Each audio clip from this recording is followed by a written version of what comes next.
4, 3, 2, 1. You are live, you are live.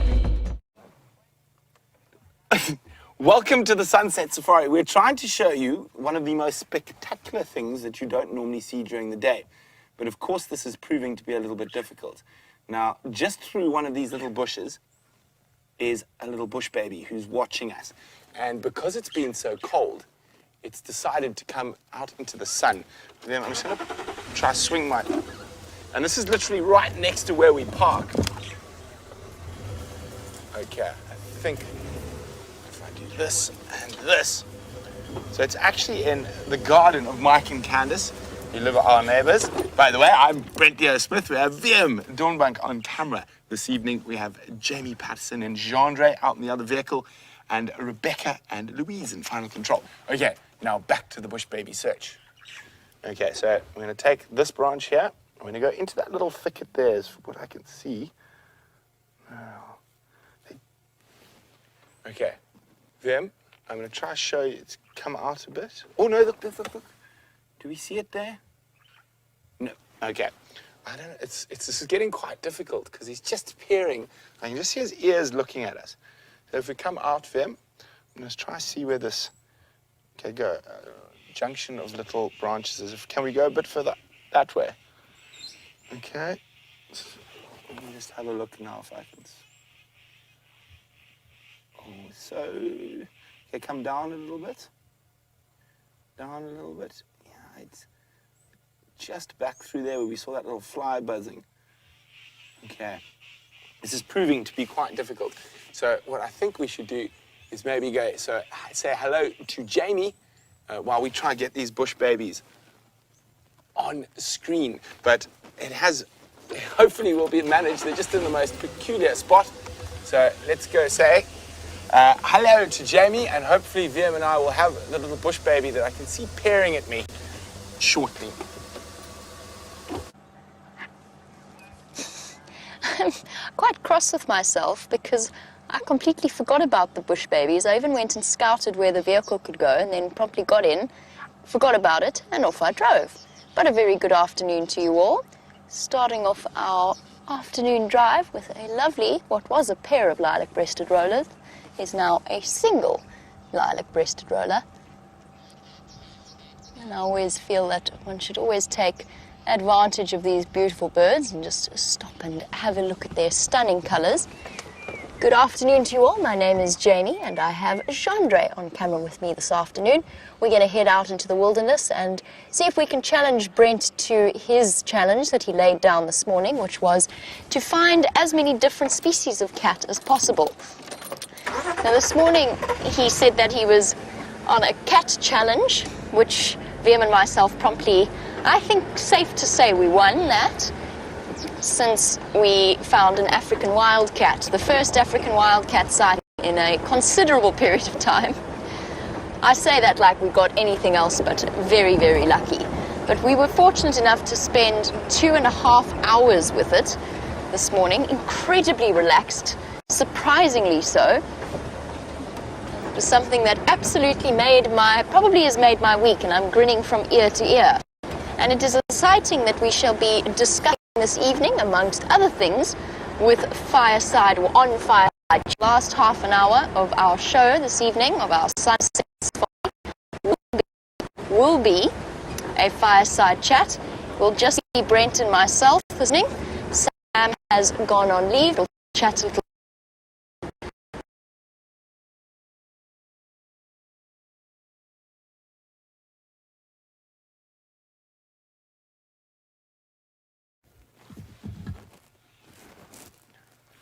Okay, so we have repositioned to the spot. Unfortunately, we can't see their cute little faces, but we can see their little furry bottoms. So we're just trying to get the camera in. I got another problem now. I'm on maximum tilt. We're on maximum tilt, so we are. Just have a look. If we, oh, they're just above us. I can't really move. There we go. Wiem has fixed it. He's a genius. And there we go. If it's on that branch, and we go. Is that them there? Yes, look at that. You can just see the little bit of fur. So with this cold weather, you can just see the little finger as well, clinging to the tree. So with this cold weather, they've decided to come out of their little nest and sleep where it's a little bit warmer. And they were all basking in the sun. There's about 5 of them there. Now, I'd love to claim the credit for spotting them, but unfortunately it wasn't. Lex spotted them and let us know exactly where they were. So look at that. You can just see him there. You can see his little finger in the top sort of right center of screen. There it is, just holding on to the buffalo thorn bark. So as I said, there's about 5 of them there.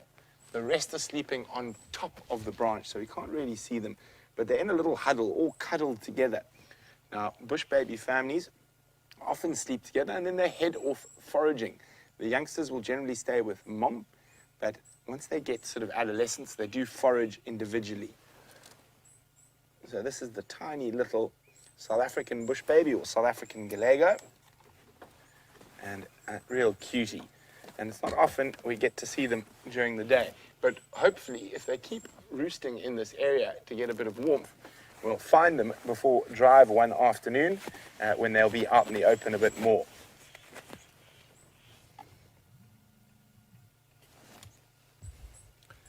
Okay, so we're going to head out and drive. We actually haven't even left the car park yet, basically.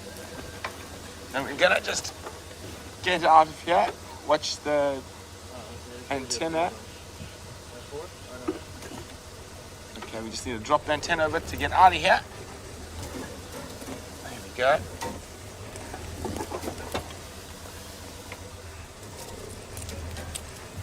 So, Jamie's African wildcat sighting this morning has made me very jealous, but on a positive note, it's prompted a little bit of a challenge for us. Now, the challenge is, how many different species of cat can we get in one day on safari? So we normally, if we're really lucky, get 3. But we're sitting in a unique position now that we might possibly be able to get 4. So we are going to try and slowly make our way down towards Cheetah Plains. So Hubert carried on following Karula's tracks, for those of you who were on the sunrise safari. She unfortunately went into this myriad of little drainage systems near the Gallego camp, and we cannot get a vehicle in there. So that is very unfortunate, but there's always a chance that another leopard might be about. So I think to try and get 4 different cats today, the safe ones, obviously the next safest one after the lion, which we've already got today and hopefully we'll have again, is the leopard. So we're going to look for leopard and maybe take a meander down to Cheetah Plains to see if we can get some cheetah there as well. Also, don't forget, it's fireside chat this evening. So always a great time around the fire, having a chat, catching up. Just going to do a bit of a catch up on the week, about the hyenas, and about leopards, and of course about that wildcat sighting. So if you have any questions in particular about those that you would like answered on Fireside Chat, drop us an email, questions@wildearth.tv, or use the hashtag SafariLive on Twitter. And hopefully the ladies in Final Control will get your questions ready for Fireside Chat.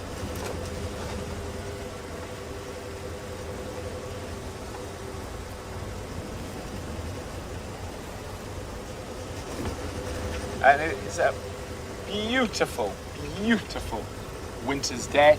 It's about 25 degrees Celsius, which is 70 something Fahrenheit.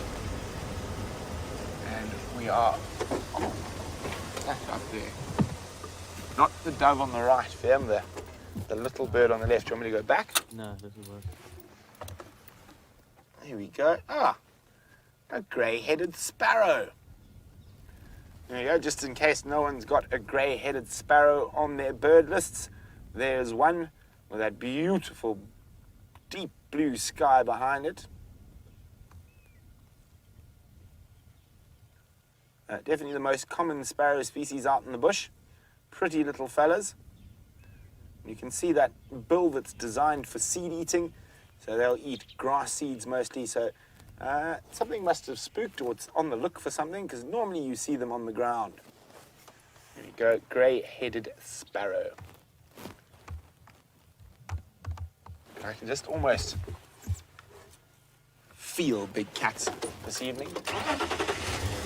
As I said, we've had a bit of a tough time with them recently, so it's about time they sort of do us a favour and start making themselves a little bit easier to find, lying on top of termite mounds, walking down the roads and such.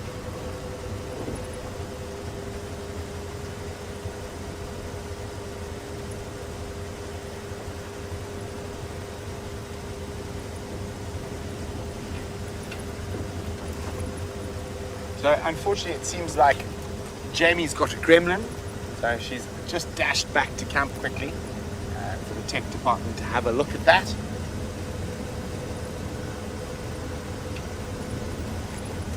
So Viam and I will keep you company till she gets back.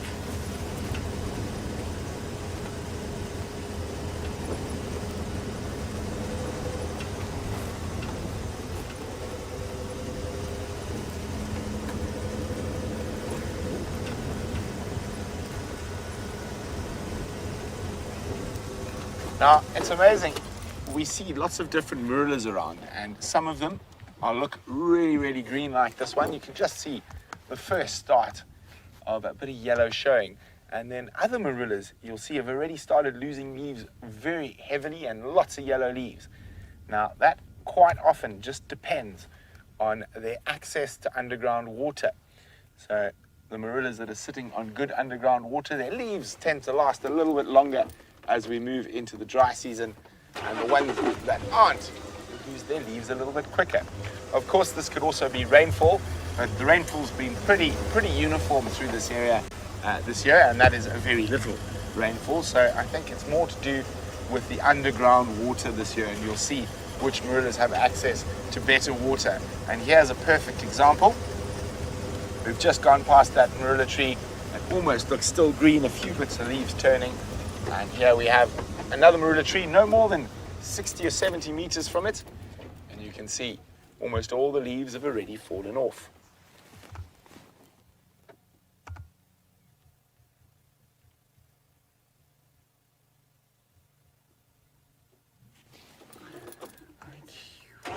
I do love these winter skies. They just are incredible. There's literally not a cloud around. And I have spotted a bird of prey circling. So let's see if we can get a bit closer to it.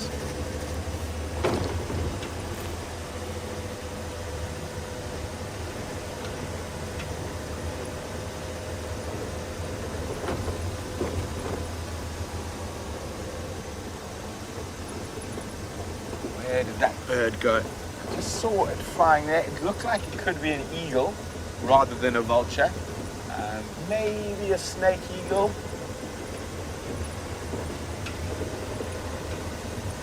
Now, when you're birding, a lot of birding is recognizing the sort of individual shapes of birds. So a lot of it's instinctive and a lot of it's just practice. Oh, hello. Where did you guys come from? Looks like the edge of a breeding herd of buffalo, or buffalo that have been harassed by lions. As I can see a female, a calf. There we go. And behind them is a young male, and then only one big duggar boy. Now, if it is a big breeding herd, we should hear the rest of them lowing and moaning as they walk through the bush, and also the rustle. But I don't see it yet. We've just got that old boy, big old duggar boy there, and there only seems to be 4 here. Now, when you find groups of buffalo like this, and a cow and calf, and not a baby calf, but a young calf, and not in a big group, I mean, or not even in a small group, it generally means they probably have been harassed by lions recently. And those big herds can get separated and split, and I'm pretty sure they'll be wanting to join up. Let's just move forward.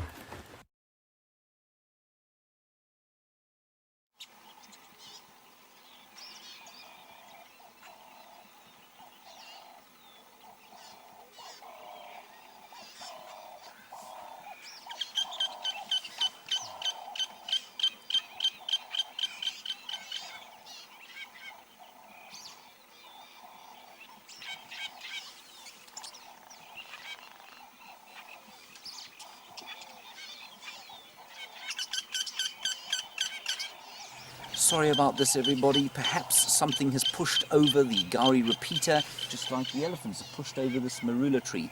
Our technical team is rushing around madly trying to fix it, and we'll be back with you as soon as we can.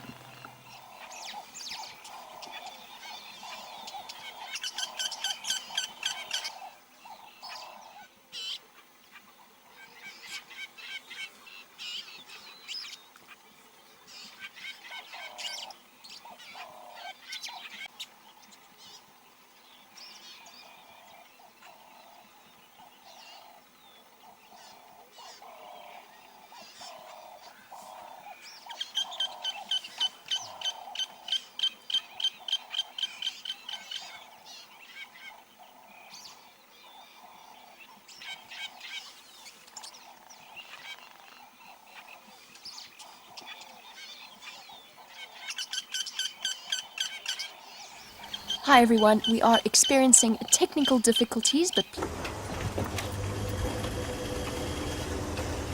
Well, apologies for that. We're back. It seems like we had a gremlin of our own, but VM whacked it on the head very quickly and it ran away screaming. So hopefully it's told all the other gremlin friends that it better stay away from us.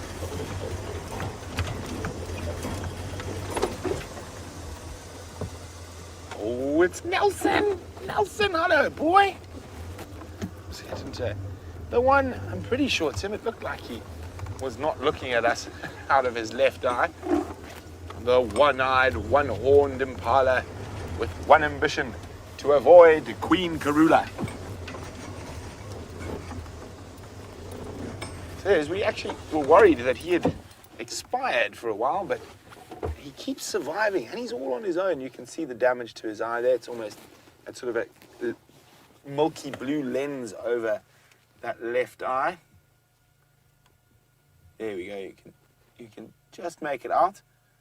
So you can see he's blind in that eye. Now, compared to what it looked like when the injury was first there, it was quite an impressive injury. So good old Nelson is a real survivor. He does tend to hang around this area, so nice to see Nelson. Now, of course, just in case you guys are not sure why he's called Nelson, I think there was a famous British admiral in the Napoleonic Wars, Lord Admiral Horatio, lots of other big hyphenated words in between Nelson, and he had one eye, one arm, and one ambition. And that was to defeat Napoleon. And I think my history, which is a bit rusty, serves me correct. He was incredibly important in the Battle of Waterloo.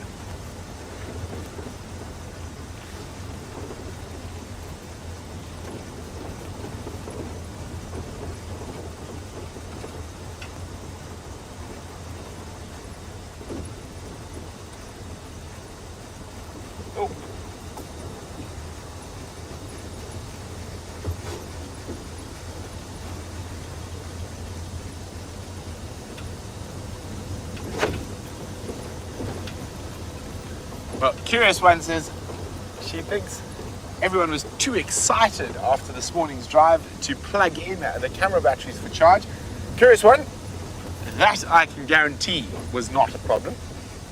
Our cameramen are such finely tuned machines that as soon as we drive back, the car gets plugged in.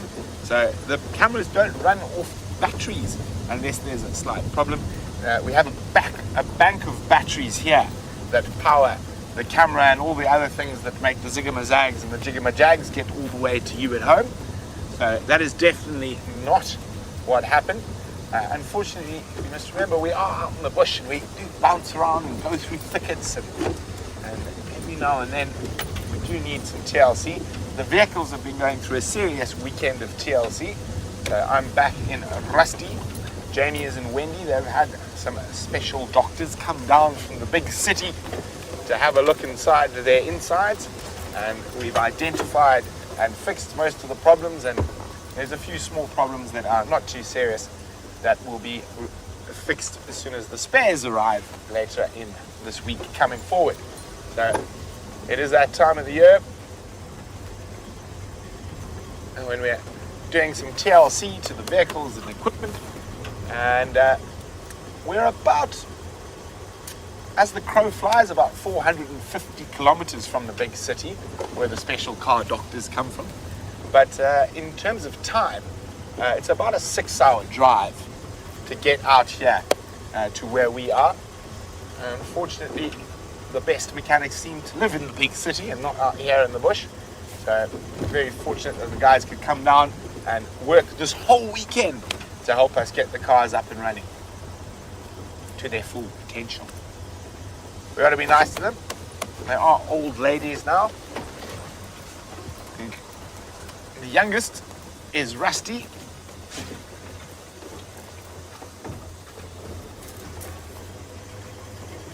Now, as I was saying, they're old ladies. The youngest one, which is Rusty, and it is, who's Rusty? 1997. So a few yards under the hood. And curious one's wondering, does finding a cat at camp count as a cat for the cat day? No, it doesn't. And curious one, you will not find a cat at any of the camps. Domestic cats are very, very bad for the environment, especially out here. Now, you saw that beautiful African wildcat with Jamie. One of the biggest threats to African wildcat is hybridization with domestic cats. That one didn't look like it had. I mean, those beautiful pink ears, which is very uncommon and also much more long-limbed than a domestic cat. One of the biggest threats with wildcats is that their genetic purity has been tainted by domestic cats. Also, domestic cats bring disease that the wild animals are not used to. So, little feline things that a lot of the domestic cats might hold immunities to, an African wildcat won't, and they'll be wiped out. So, no cats out here in the bush. And also, what happens when you keep pets like cats out in the bush, they tend to disappear. Normally at the hands of an eagle, a martial eagle, or even an African hawk eagle will eat a domestic cat. And speaking of cats, Fiona in the UK, welcome Fiona, great to have you on the back of the vehicle with us. Fiona would like to know if any of us ever seen a caracal at Djuma. Alas, dear Fiona, we have not. It is one of those that sits on the bucket list. I've only ever seen one caracal in the Sabi Sands, and that was about 15 kilometers to the south of us here. And yeah, that's the only caracal I've seen. I've seen more serval, wildcat, honey badger. Actually, the only thing I've seen one caracal and one striped polecat in the Sabi Sands. And striped polecats, a sort of real big wish list on that little predator challenge I'm having with myself. See how many of the potential sort of 20 predators that we're likely to find on Djuma we can get live on camera.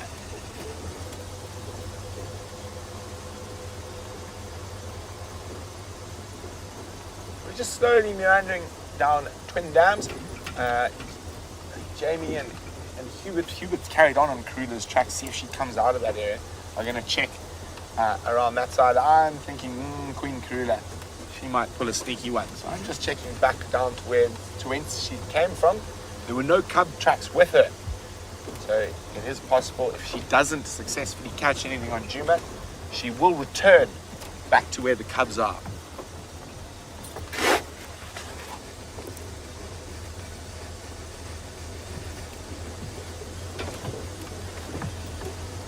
Shafi's wondering, what's the difference between a wild cat and a Somali cat? I'm not 100% sure. I think it might just be another name for an African wild cat. It's possible they are called different things all over Africa, but I've never heard of a Somali cat. As far as I know, of the small cat species in Africa, you have, or in southern Africa, we have the really small cat species. I suppose we can do them all. So in Africa, we have lion, leopard, cheetah, are the three big ones, of course. And then caracal, serval, African wildcat, black-footed cat, and did I say caracal again? Oh no, let's start again. Let's not get confused. So, lion, leopard, cheetah, caracal, serval. We'll try to do them in size.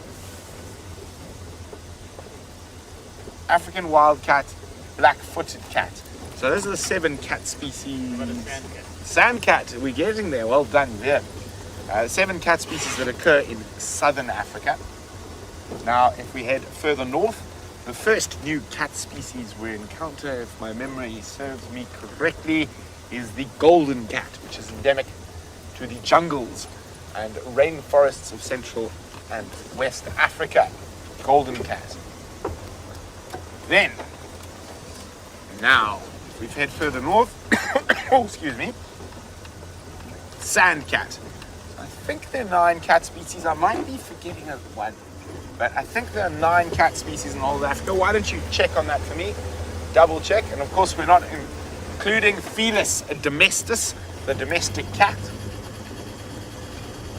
No, sorry, not Felis domestic. Felis sylvestre, the domestic cat.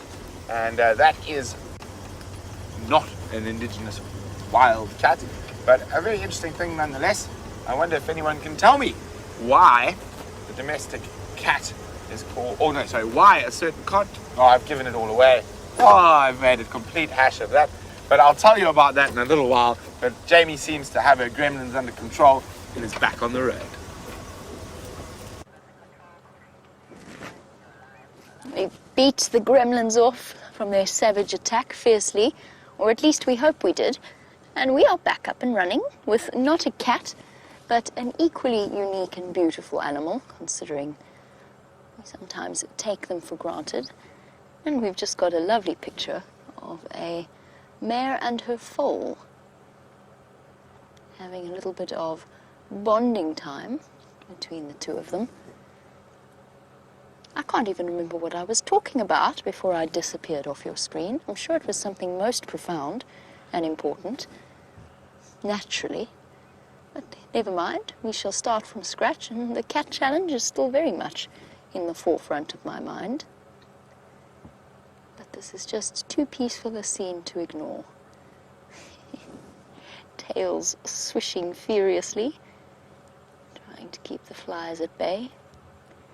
And this posture that they've adopted, or at least this positioning that they've adopted, is relatively standard for a zebra, so it's not just about the bonding, and mutual face scratching that's happening, but it's also what zebra generally, the sort of the stance that zebra generally adopt.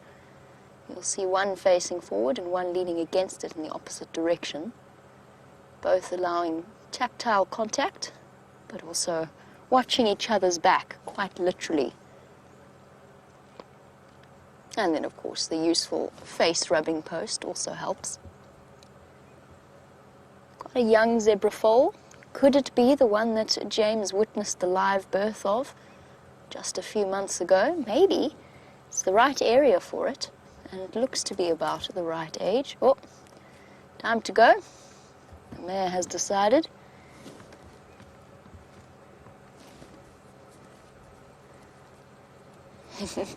Pushing the young foal out of the way and onwards. Now, this morning, Hubert picked up on Karula's tracks, and he's been tracking her. I've dropped him off somewhere in this region, and he went to look around Galago Pan.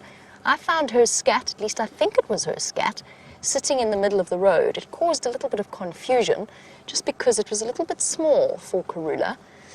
And of course, this being one of the main roads, there were absolutely no tracks on either side of it.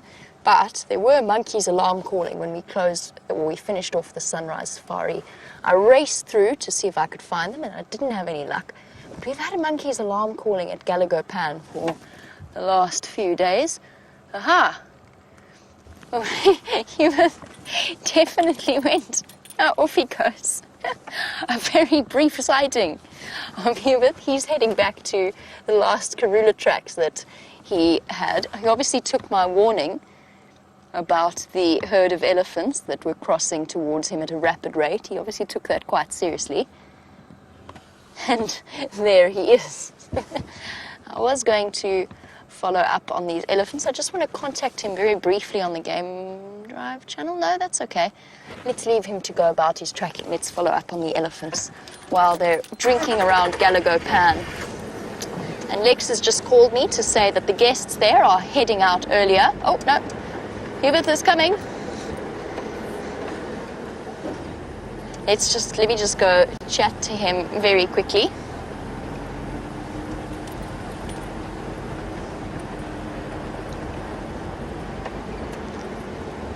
Now, it seems as though small cats are on everybody's mind, although we are on a leopard search this afternoon. You were wondering about Debbie in Vancouver. You were wondering about what signs you look for in terms of tracking the cats. And the answer is you can occasionally see their tracks. They're almost indistinguishable in the case of wild cats from a domestic cat track. Sorry, bear with me, Debbie. I'm going to get back to you in 1 second. Are you happy to follow from here? How's it? Okay, sharp. Thank you. I'm going to go follow those in Glove for now, and then you just contact me on Game Drive channel. Awesome. All right, yeah, come. It's a bit hard to go walking around in this many layers. Yeah, I'm just going to let poor old Hubert dump his coat and everything, since he was originally going to be coming on the back of the vehicle with me. But since he does have tracks here, we're going to leave him be for now, let him do what he does best. You can pop here. Perfect. And we will see you later. All right, sharp and 4. Thank you.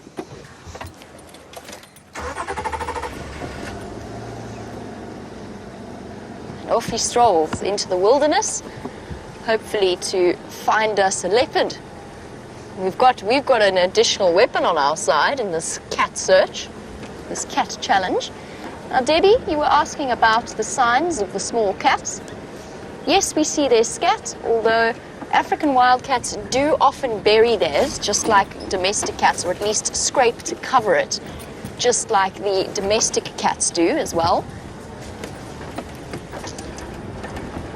I have to be completely honest, I have hardly ever seen African wildcat tracks while I've been out here. The serval and the caracal tracks we see on a more regular basis. They're a little bit more tricky to distinguish from something like a civet track. Very, very similar, but they do all leave signs. The difference with the small cats, unlike their big cousins and the hyenas and the elephants of this area, is that they actually don't use roads all that often. One of those interesting aspects of their behavior, they like to remain secretive, and I think that they've realized that roads, and you'll probably find that they avoid the main game trails as well.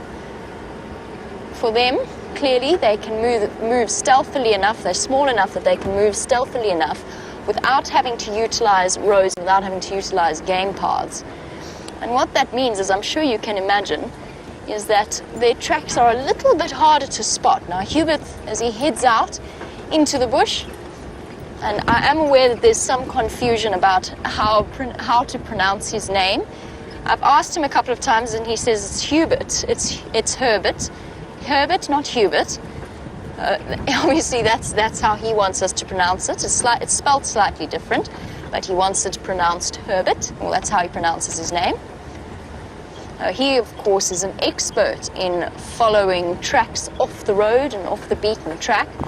I can't claim to have the same degree of expertise. When you get to a place like this, you can just imagine.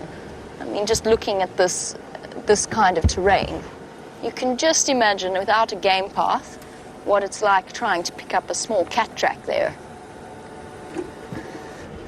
And we have an interesting surprise for you in terms of that wildcat sighting and the end of that wildcat sighting, but you'll have to stay tuned to Fireside Chat to find out. Oh, I remember now what I was saying. It was actually quite profound before I disappeared. And that was, please, if you have any questions you'd like us to address at Fireside Chat, and this evening we will be discussing hyenas, Nkanyeni and the other leopard cubs of the area, and then the wildcat sighting. You are more than welcome to send those through to us in the normal way, which is #SafariLive on Twitter, or through email at questions@wildearth.tv. Right, these elephants were positively booking it in this direction. Let's see if we can get to the pan whilst they're still drinking. Nice warm out here. Supposedly, somewhere around 77 Fahrenheit. Feels hotter for what is essentially midwinter. I must say, the sun is beating down upon us. You're winning there, Jean-Andre. Would you like me to stop? He got it under control.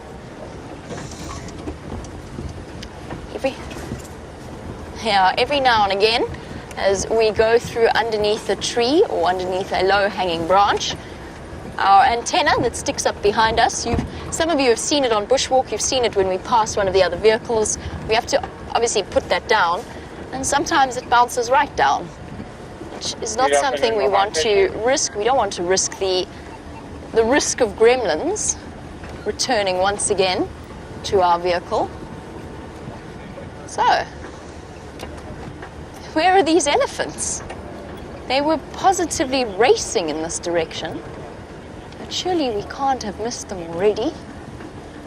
Well, perhaps we can. This is one of the few remaining water areas, this pan. Just checking to see. No. There doesn't appear to be any elephants wandering out of the thick bush. And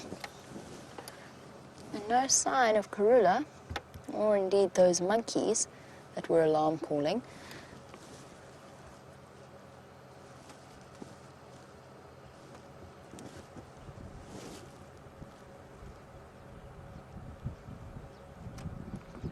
All is quiet here. All right, well, Lex did tell me that he heard alarm calls from inside this drainage line.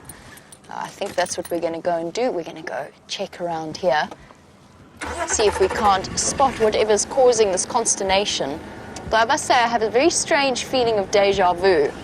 Feels as though I've had several afternoons in a row where I've wound up circling this pan, looking for whatever's disturbing the francolins and the grey go-away birds and the monkeys, and I'm starting to suspect that it might be some kind of bird of prey, although I haven't found it yet.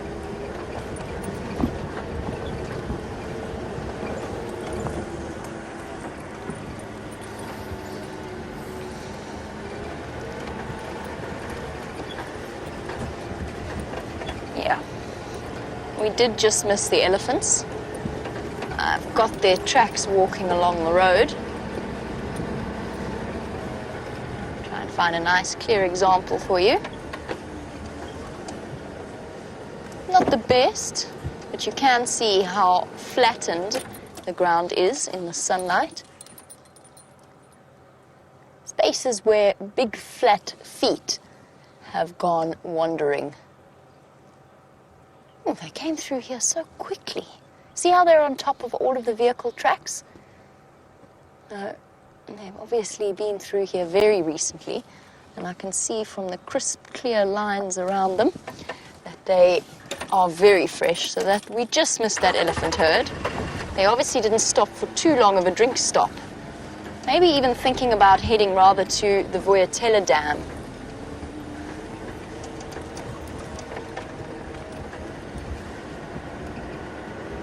Yep, that would be where they are. They would be at Djuma Dam. I was thinking to myself, they couldn't possibly have managed a drink stop that quickly. They were clearly on a mission, and that is where they've popped out. Apparently, you can see them on the Djuma Dam camera. So that is where we shall go. All the while, that is where I was going anyway, because I really want to check for tracks around here.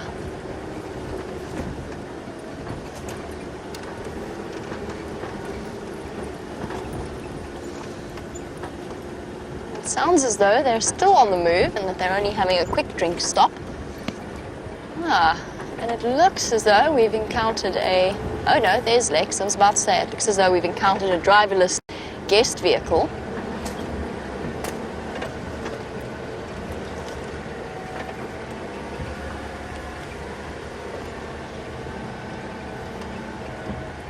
he's doing the same thing I am, which is checking incredibly carefully in this drainage line around the lodge. It's always been one of Karula's favorite spots, although she hasn't frequented it as much as she used to since she decided to den in the south. Oh, that was very kind of you. Hi guys. How's it? Still no tracks. It's a mystery. Yeah, I've left Herbert on Zoe's road, so he'll keep us updated. Okay, cheers guys.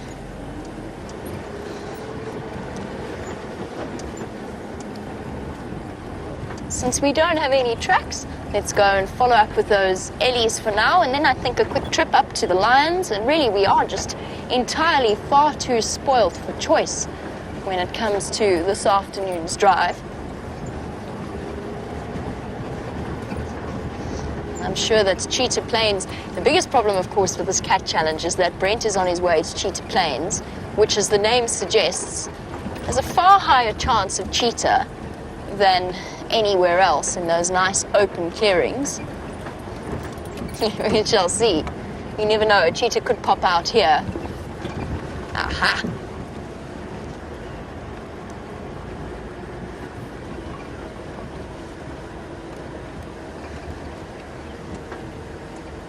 Hello, little elephant. You guys were on a mission. Incredible how much ground you covered. Where's your mummy, little one? I'm going to stop here just because I don't want to scare the baby away, since it doesn't have a mother with it at the moment.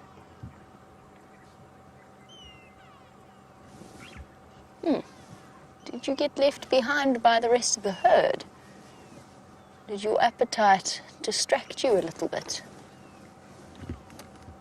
Tiny young elephant, maybe 2.5 years of age, and just like a lot of our Ellies at the moment, his eyes are watering considerably from all of the dust that's flying around.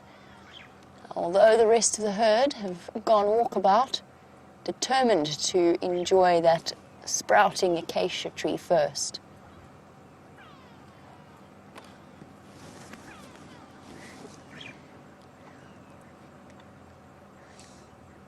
Yes, little one.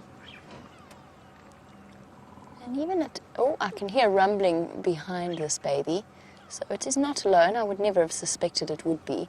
We're a little bit too far away from the Vuyatela Dam, the Djuma Dam, for it to be that separated from its herd. As you know, elephants are exceptionally protective over their babies.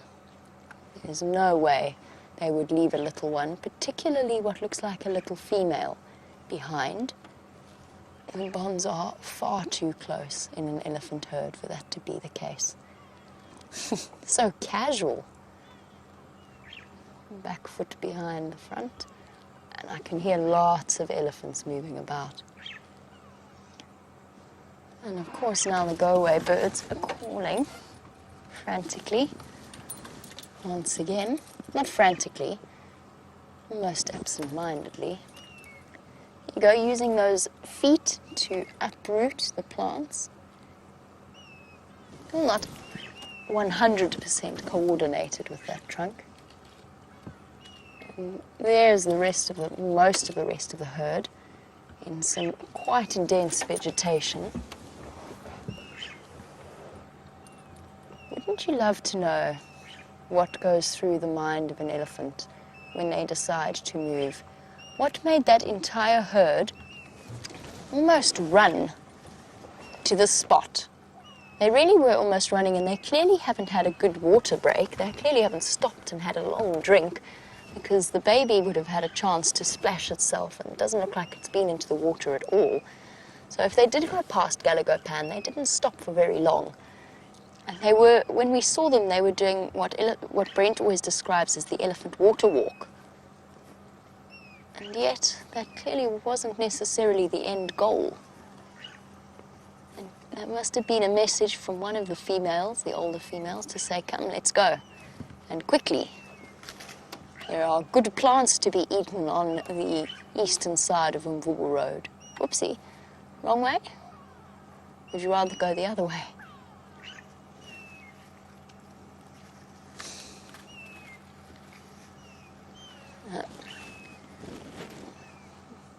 Variable bush willow coming under attack. Now, an adult elephant would probably eat somewhere in the region of close to between 500 and 600 pounds of food a day.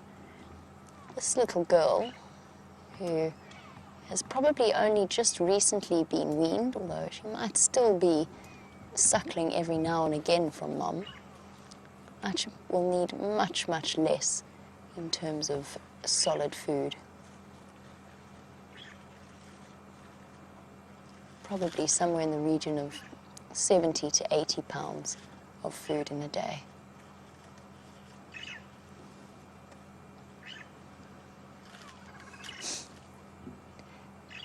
Tail swishing around to swipe at the flies.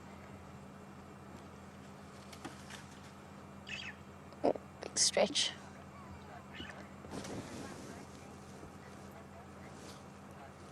And a very warm welcome to Rodney Bush, who is watching our show for the absolute very first time. Well, we extend a warm welcome to you, Rodney, and we are going to work on the assumption that we will be seeing you on safari many, many times in the future, since it does seem to become something of an addiction for those who stumble across us. But Rodney, please let us know where you are from. We love hearing just how far our show reaches across the globe. We've got viewers everywhere from Tokyo to New Zealand to the States, Iceland, all kinds of places. So we'd love to hear where you are from. And I'm glad that you're enjoying it. There is so much we have to offer, and we never manage to pack it all in a 3-hour afternoon sunset safari, nor do we manage it in our 3-hour sunrise safari. But we are on every day, twice a day, and you are more than welcome to send through your questions or your comments. You can do that on #SafariLive on Twitter, or you can email through to questions@wildearth.tv. I'm just going to shuffle forward ever so slightly, so that we've got a slightly better view of this little girl. Oh, I see. It's all right. Cheeky little thing. That's quite unusual in a female. It's all right, girlie. Hello. What have you got to say for yourself? Oh, you're very big and scary. Very brave. You've got to put yourself behind a bush again, girl.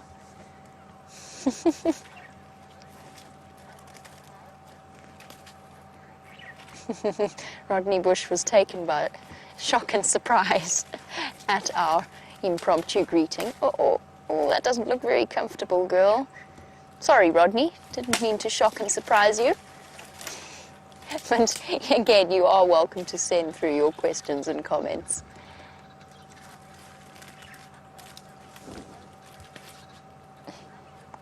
'16th Phantom is freaked out that I am reading the feed.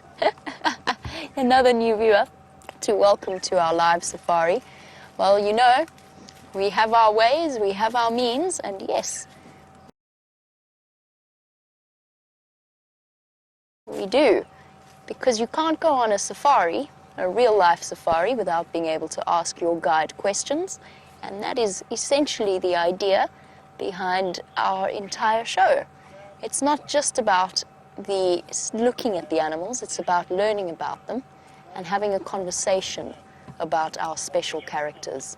And we do have some incredibly special characters, from elephant herds that we recognize to leopards that some of the viewers have been watching for many, many years. They've watched their triumphs and their disasters. Leopards, lions, elephants, buffalo, and then some of the smaller things as well, the tiny little stories of life and death and beauty out here. I hope you realize that you've got lots and lots to look forward to. Sorry to freak you out though. I promise you I'm not that scary. And Rachel, he's watching all the way in New Jersey. You were wondering how many muscles there are in an elephant's trunk. Now, there's some debate about this, but the general number is quite a wide range, between 50,000 to 100,000 muscles. The reason there is such debate is because the trunk has a lot of cross-banded muscles. So it's got longitudinal muscles, it's got horizontal, vertical, and then cross bands of muscle. And there's some debate as to where one muscle starts and the other ends, kind of deal. General consensus is a range of between 50 to 100,000 muscles. It is one of the most complex things out here, and one of the most amazing. When you think of what an elephant can do with its trunk, from yanking down and pulling an enormous marula tree down, to the most delicate of stroking of a young calf and picking up something as small as a toothpick from off of the ground. I've got go-away birds still calling, and I'm really sorry. I know we're looking at a lovely elephant, and you know how much I love elephants, but if I don't follow and try and figure out what these go-away birds are calling about, I'm actually going to go mad. Well, probably not. At least no madder than usual, but I do really need to figure out what's happening here.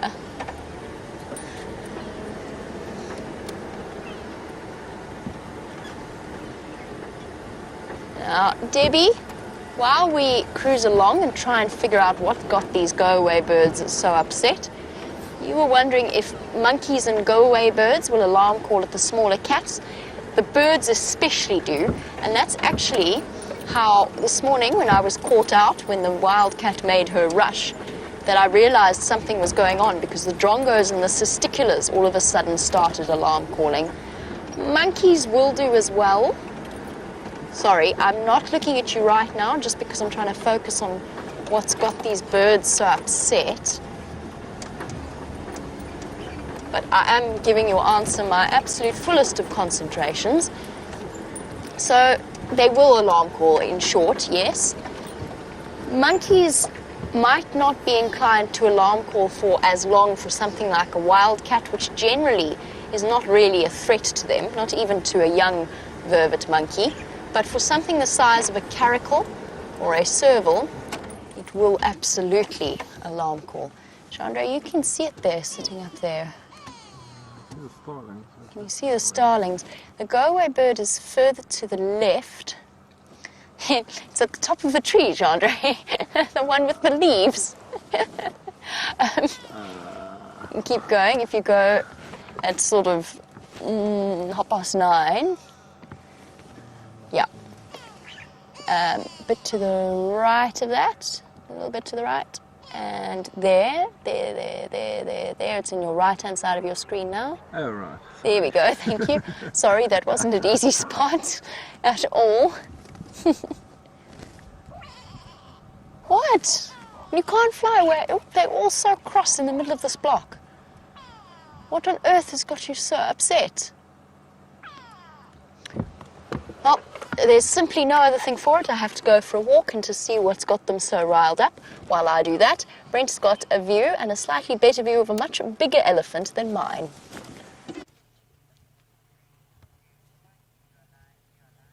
So we've got a group of elephant bulls, 3 of them, and one's still drinking at Cheetah Plains Pan. The other 2 are sort of moving south. Look at that, isn't that spectacular? There we can see the age difference. The bull on the right is probably 35, the bull on the left 25. So you can see quite a big size difference between them. But another sort of 25-year-old bull is enjoying a quenching drink at the pan.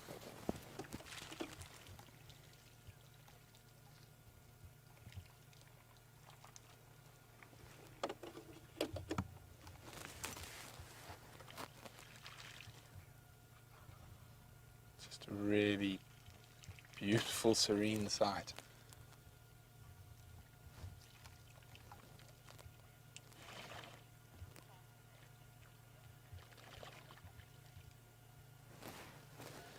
if Justin's wondering how fast can an elephant run with those big ears, well, they can actually run pretty quickly, Justin, about 50 kilometers an hour, much faster than a human being, and they can also keep it going for quite a long time.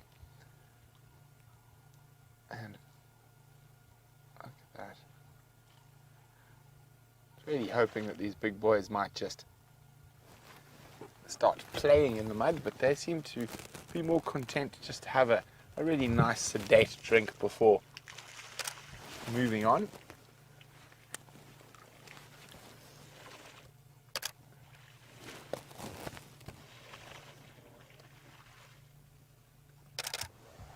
I hope you guys are getting some great screenshots.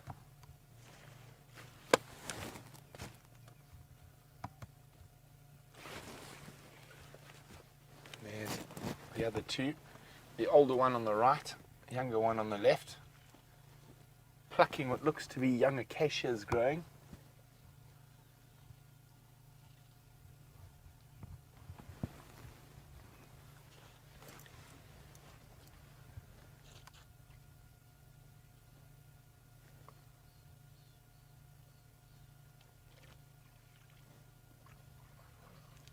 They just seem to have these big bulls.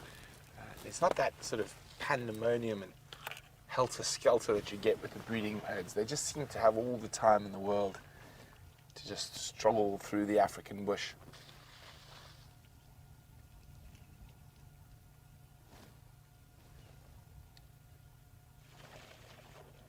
And there's a Gnorman's arch rival, the wildebeest, who has the next open area over, the next male wildebeest. There he is behind.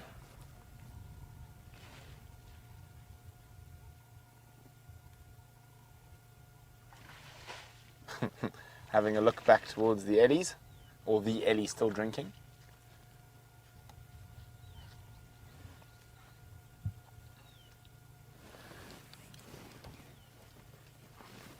So if any of you are relatively new to Safari Live, Gnormanus Gnorman of the Gnu is the wildebeest who lives in the next clearing, and I've become quite fond of him at the moment. Well, the last couple of times I've checked on him, he's been doing quite well for himself. He's got himself a little harem of ladies, but for the first couple of weeks that we saw him, he was all on his own. And I think let's try catch up with these Ellie bulls. They are heading east towards the Kruger. And just the way they walk, they've just got all the time in the world. So relaxed, not in a hurry.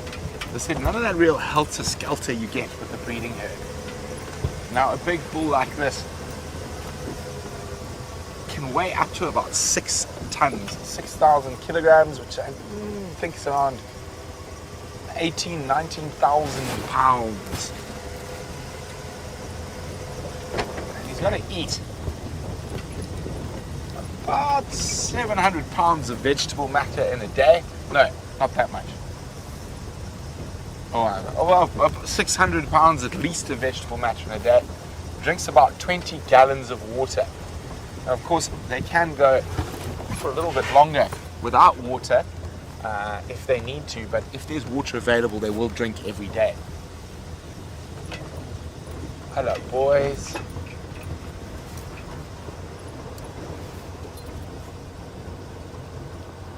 Oh, I take back. Yeah, I think he's just a bit bigger, but I don't think he's that much older. He's just a bit bigger of an elephant now, looking at them a bit closely. So I'd say they're all late, except for the one guy at the back. But these guys, late 20s. This guy might be 30, the one closest to us. This is the biggest of the three. Hey, mister. You see, there's that walk all the time in the world. Oh, big boy. You can see from his body language, he's completely nonplussed with us.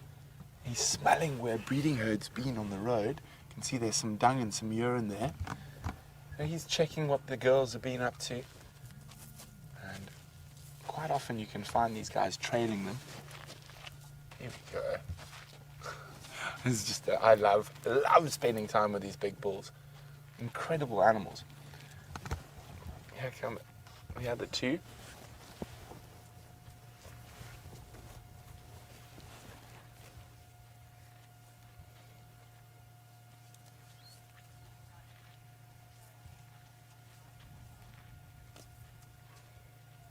Well, Donna's amazed at how quiet they are. For an incredibly huge animal, if they're not pushing over trees or shouting at each other, they are incredibly silent and can move through the bush very, very quietly. Especially when they're on the move like this, they're not really feeding, just walking. But I mean, even while they walk like this, they'll constantly feed.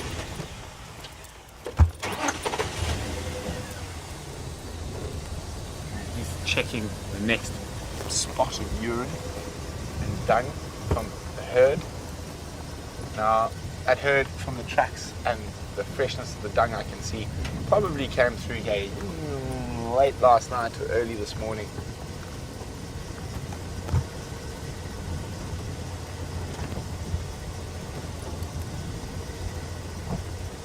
There you go.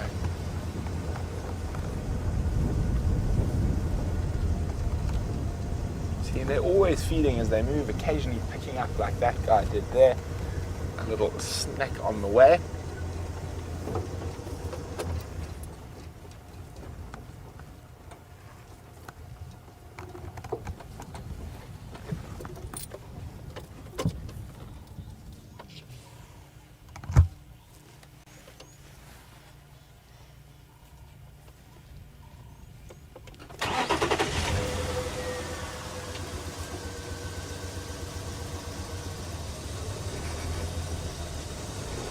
So we are in the sort of corner of cheetah plains where sometimes we are about as far from final control as we can get, so our comms can be a little bit difficult.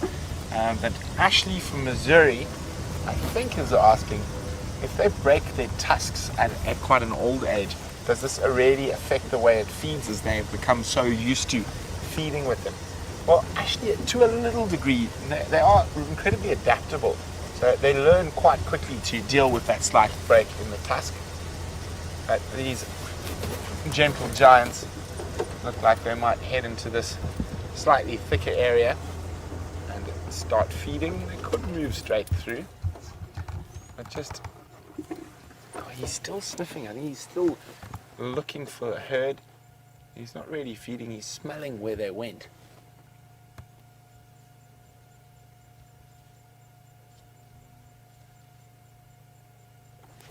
Now, it's not uncommon to have an older bull with two younger bulls like this. There we go, see he's tasting the smell almost. Might be a bit of urine that's slightly more fresh there.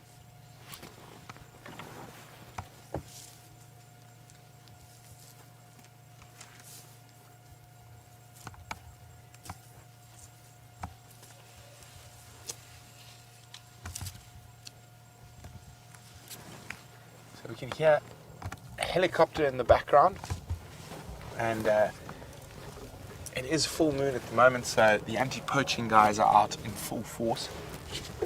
Let's keep moving. So they'll be checking all around, making sure all the rifles are safe.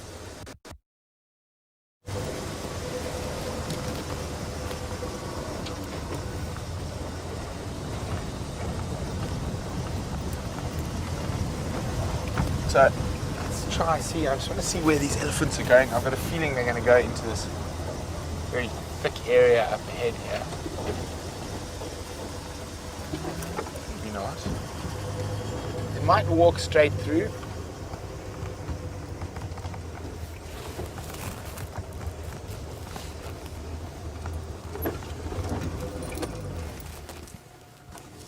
I just mentioned that you could hear the helicopter, the anti-poaching helicopter flying.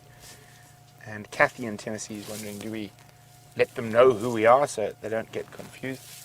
Well, Kathy, fortunately, most poachers try hide when they're helicopters. We are also in the Sabi Sands. That's a Kruger anti-poaching operation happening over the boundary. Look at this. He's coming right up to us. I'm going to walk right behind them. Hey, big boy. So amazing. They're just such incredible creatures.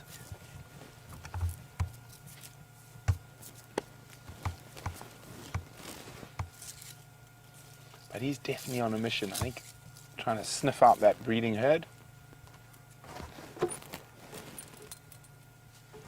Here come the other two.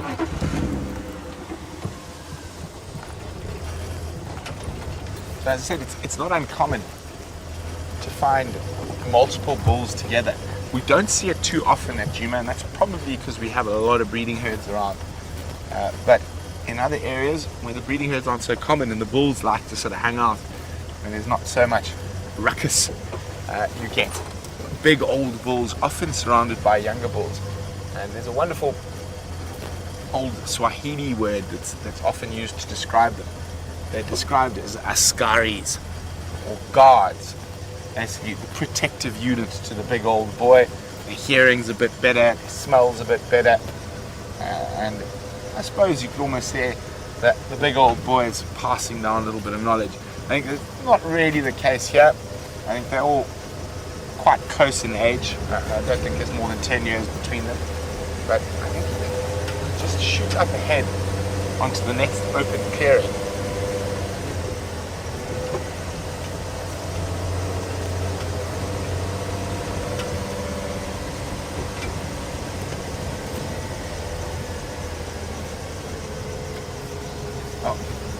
Corral, hi Corral, in Atlanta would like to know, while the eddies are moving like this, how many miles an hour are they traveling?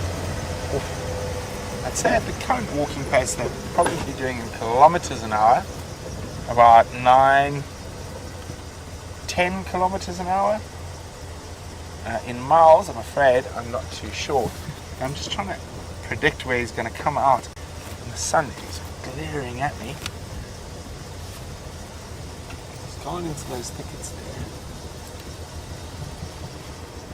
there. There you go. Thank you to Final Control. It's about 5.5 miles. I'm just going to go ahead and turn around for them. You can see where these eddies are going to pop out into the clearing.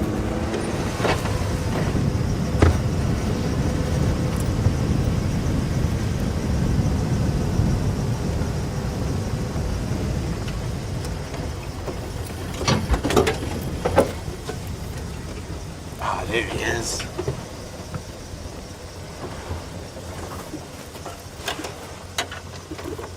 Still in the thickets.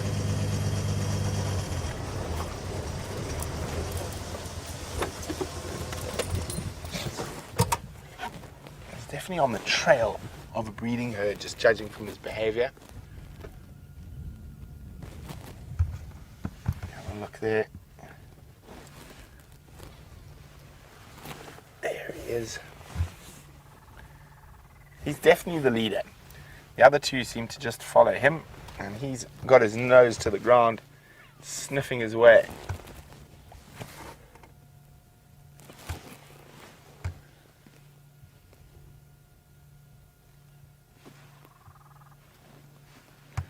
Well, it looks like the other one's having a scratch there, Vim, against that tree. Oh, he was having a scratch against the tree. Here come the two younger boys.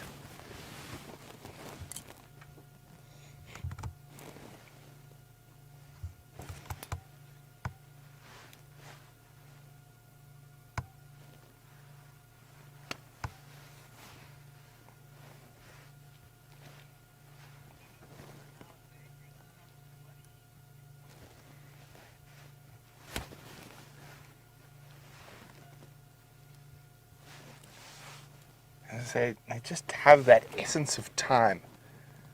They're not in a rush, just really, really sort of striding through, not too fast, not too slow. And it's really quiet out here on the plains. There's a lone Cape turtle dove crying, Cape turtle, Cape turtle. Literally, apart from that, is something you can very struggle to find in the world. There's silence. Oh, look at that in the distance. Going towards the pan, we have more elephant bulls. So I think we'll let these guys carry on into the bush to try to find the ladies who I think have already crossed into Kruger. And it looks like there's another 2 big Ellie bulls heading for a drink. So it might be nice to catch them there. They could be part of the same sort of group because must remember elephants can communicate over vast distances with those low frequency rumbles far, and a lot of them are much deeper than we can hear. But Brian Marshall is saying, well, when you determine the age of an elephant, is it in elephant years like dog years or human years? So of all the animals out here in the bush, Brian, elephants have the most closely sort of synced sort of life cycle with humans, and they live to be about 65, so it is very much in human years that we judge elephant age. Go see what these guys are up to. I would like to come check on the other 3 we've been following a little bit later.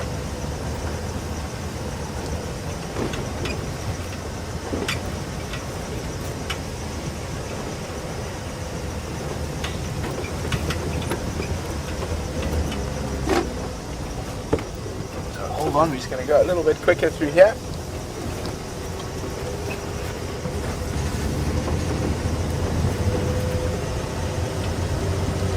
They've just arrived.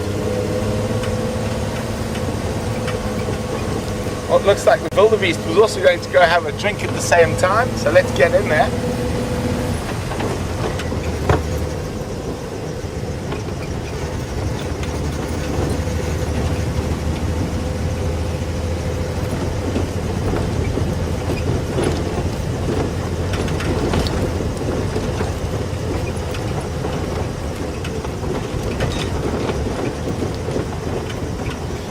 Boys, another 2 of slightly different ages.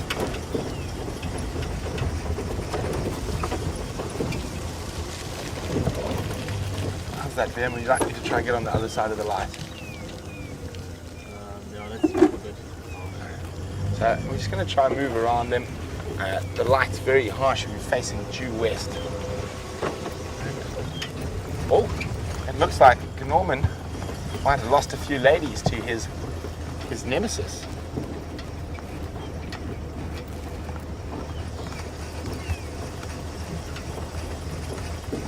Hello, big boys.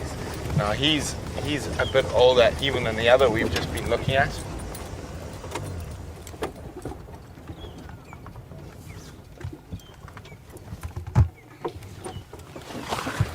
You see, it's a very typical elephant bull head shake, just to remind us that he's a big boy. And you can see this guy's a bit bigger even than the last one, a bit heavier, probably, as I said, closer to 35 than the last one, maybe even a little bit older.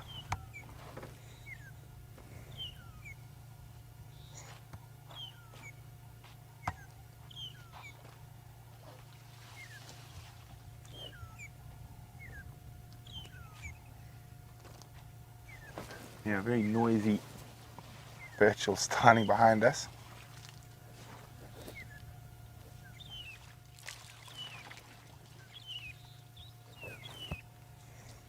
Nice ivory, very even. What? Are the wildebeest having a silly 5 minutes? Or did something chase them out of the bush? I think they're just playing. Oh, look at this, they're going to cause some trouble with the elephant. The elephant doesn't like it. He doesn't know what the wildebeests are running from.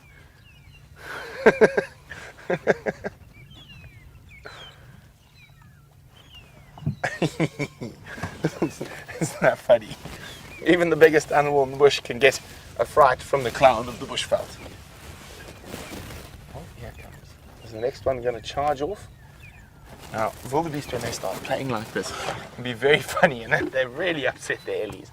The ellies are not sure why they're running and causing all this pandemonium. There goes the next wildebeest on the trot. Definitely just playing.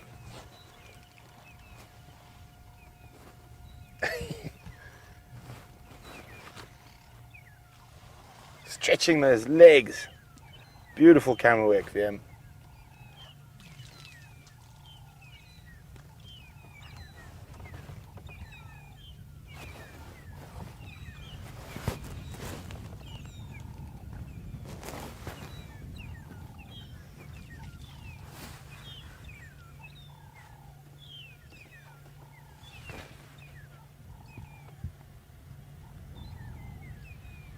Such a peaceful sighting. Hi Andrew, welcome back. Haven't seen you in ages. Oh, welcome back. There's another 3 heading towards big bulls heading towards Kruger. So Andrew is back from leave and he's just joined us at this glorious elephant sighting. There we go, the big boys and the wildebeests. You can see the size difference there.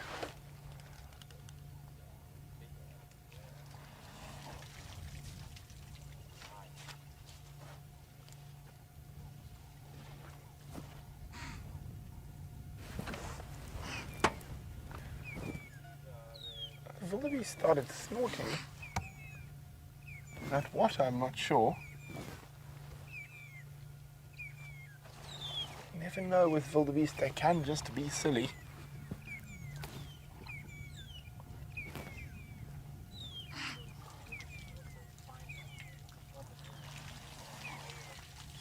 What are you snorting at, wildebeest? Could be snorting to try keep his ladies in check, keep them around, not going to visit the Norman, because they're ginormous, out in the other open area. So there's a female there. But the one who was doing the snorting is just to the left, and that's the male. Oh no, I apologise. Oh no, it is the male, yes. That's Gnormlus's his arch enemy.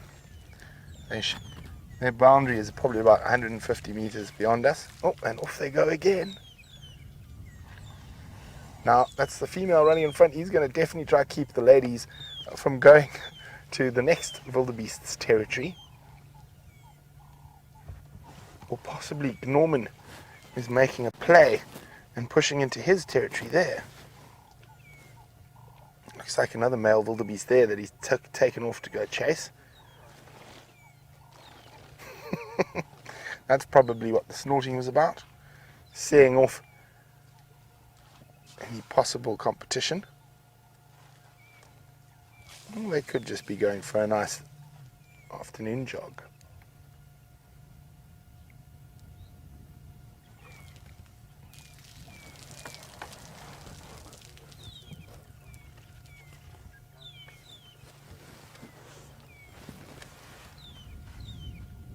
Yeah, some white-tailed, or sorry, not white-tailed, long-tailed shrikes making lots of noise as well, taking over the mantle from the starlings.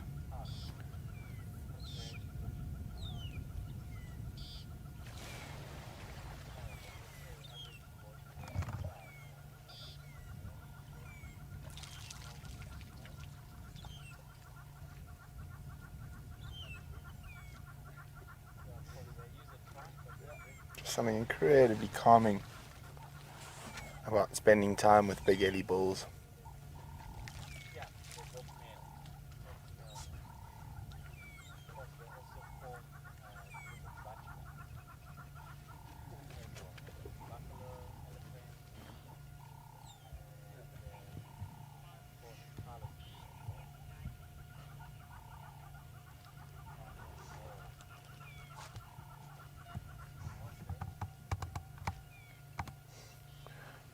Marmaduke is wondering if we've ever seen any albino animals out on the reserve. No, I have not actually. Albinism is actually very, very rare in the wild. And there you do see something called leucism. I've seen a few leucistic birds. Leucism rather than... Well, albinism is a complete lack of pigment in skin and hair and feathers. Whereas leucism is a lack of melanin, so a lack of the darkening pigment that most animals, including us, share. Look at those beautiful tusks. but it's more common in birds. You can get leucistic buffalo and leucistic giraffe, but it is very, very rare, and especially out here. I'm trying to think, I haven't seen any leucistic birds or animals since I've been at Safari Live, but I have seen leucistic bronze-winged coursers in the Sabi Sands before. That is about to have a drink, and that big boy is going to lift its head now.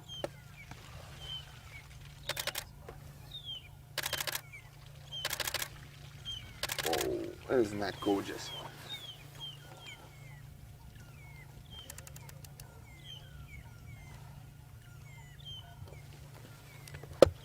So we're going to sit here with these big boys a little bit longer. I think they are going to move off shortly, but while we do that, let's go have a look at Jamie, who's got another animal that spends time in bachelor groups. Well, Brent sits with the big boys. We've found some big boys of our own, not quite to the same degree, but nevertheless equally entertaining. A group of 4 buffalo bulls, or dugger boys, and 1 elephant, and 1 hippo. And so Buffelshoek Dam continues to live up to its sterling reputation, since it is one of the few watering holes left for the animals to come to. Oh, we've got a showdown here. 1 very thirsty Ellie and 1 highly unimpressed hippo.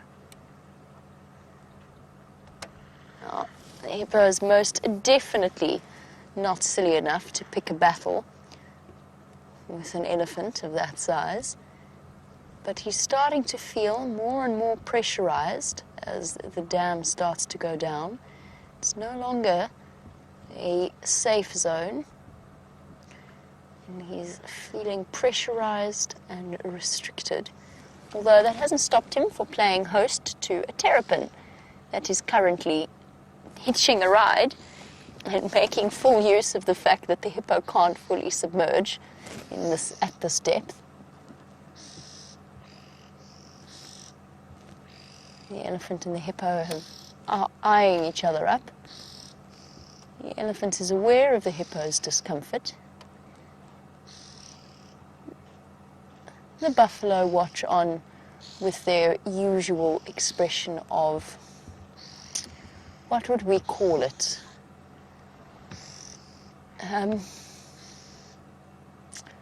It's almost a disconnected look. It's a very distant expression that they have to their faces. There's actually quite a good reason for that. Science has shown that the brain waves of an animal that is ruminating very closely resemble sleep brain waves, so almost like rapid eye movement sleep. It's one of the reasons why the antelope and the bovids don't need as much sleep as we do. There we go. Ellie and Hippo have reached a truce of a kind. Jenny, you were wondering, as we watch our elephant slurp up the water. It's a wonderful word, slurp. It's fully descriptive of the way in which an elephant drinks as he drags up trunkfuls of water and then transfers them to his mouth. You wanted to know exactly how much. Oh, Hippo's so unimpressed with life. You see that stream of water and air. Sorry, but you're wondering, per trunkful, how much is an elephant bringing in? Between about 9 to 12 litres, depending on the size of the elephant. So this isn't a very large elephant, it's quite a young bull.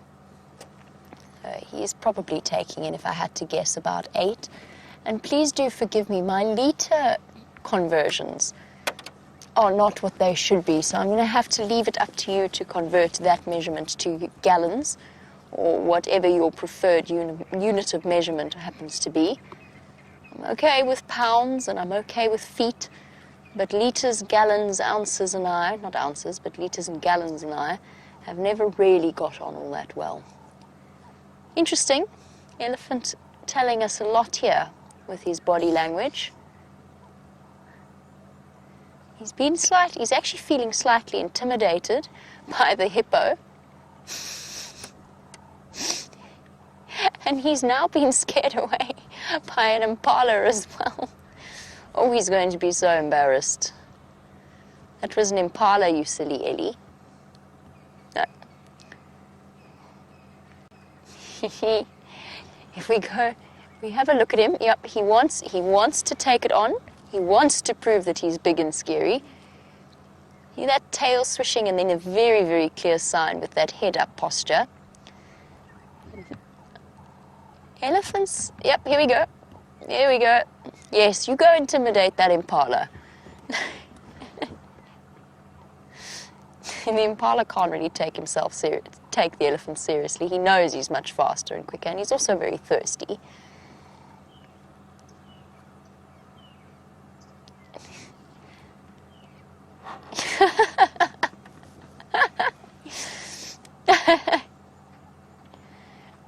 Yes, you go show that impala how big and scary you are because you couldn't intimidate the hippo.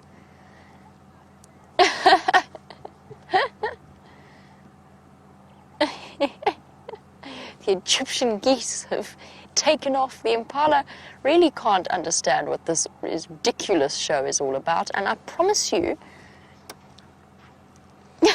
oh, for goodness sake.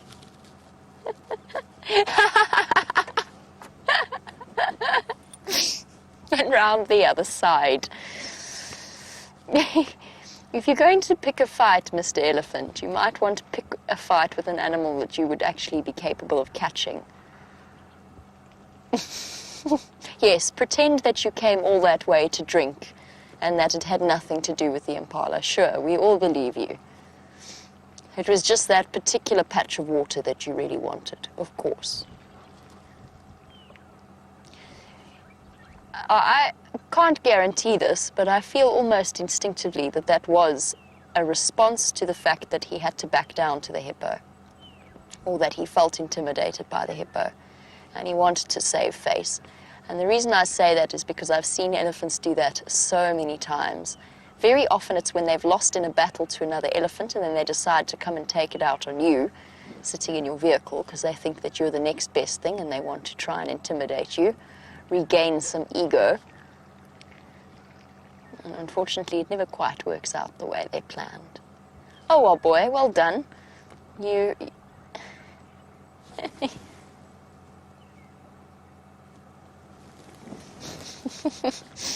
You've scared that one impala away from your water. Job well done. And as he grabs some more to drink at a slightly less intimidating distance from the hippo, Pinky swear you were wondering, is it true that baby elephants will suck on their trunks like human babies suck on their thumbs? Yes, absolutely they do. It's one of the most magical things to witness. You can see it purely as a comfort thing. And baby elephants, when they're first born, those trunks sort of flap around in the most uncoordinated of fashions. And it takes them a while to get complete control, but they do suck on their trunks. And they also grab their mother's tails as a comfort, as a sort of a tactile reaching out for comfort and connection.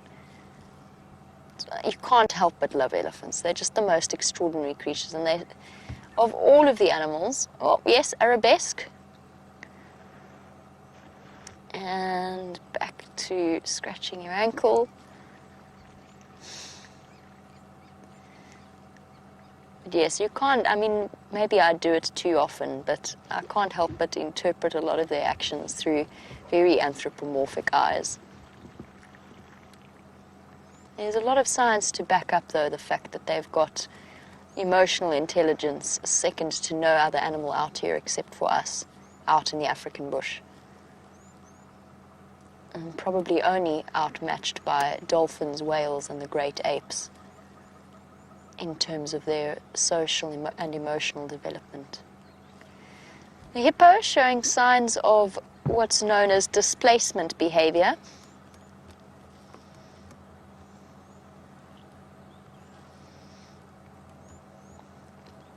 He was rolling around.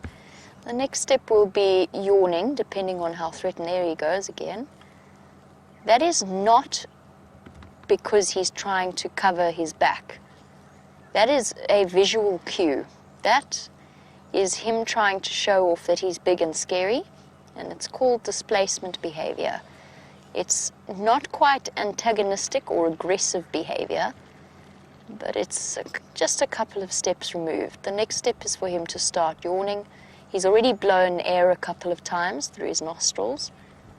He might even grunt or make that typical hippo sound. And as I said, it's just because he is under pressure. There he goes again. It might look like he's just trying to cover himself with water. It isn't that. Now, I can almost guarantee, having seen Sam's sighting at this dam with this hippo and the elephants, and now from having heard about his behavior this morning whilst Brent was here with the lions, I can almost guarantee that if we drove down that close to the dam on that side of the wall to view the elephant closer, I can almost guarantee he'd come dashing out of the water at us. It's very, very important visual communication that he's just shown everything around the waterhole, and he's trying to just make sure that his space is not intruded upon.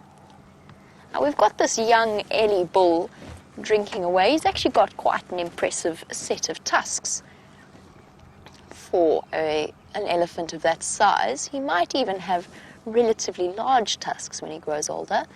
But Petra, who is watching in India, we were wondering if within our African elephants, the females have tusks, and yes, they do. Both females and male African elephants have tusks, or savanna elephants have tusks, and forest elephants. There is about a 4% of an elephant population that has and is born without tusks. So 4% of the population is the rough average around Africa. That, of course, unfortunately has been pushed to a much higher percentage in areas due to poaching. But there's a very small group of elephants that are born without tusks, and we do occasionally see them. Oh, just heard, I'm not sure if you could hear that, possibly not, but that was a poof from the hippo. Shame. Life is going to get very tough for him in the next few months. Petra, sorry, I will get back to your elephant question in a moment because there's quite a few differences that we can go over. But I just want to see his behavior. I want to see if he does that again. And you have to feel for a hippo facing the situation that they are. Most of them have been moved out of this particular area, the Northern Sabi Sands. They have been caught and removed and taken to other reserves with far better water supplies. But these dams are going to dry up over probably the next 2 or so months, and they are going to have probably nowhere to go except to move back towards the pans, the pumped areas outside the lodges again. Now,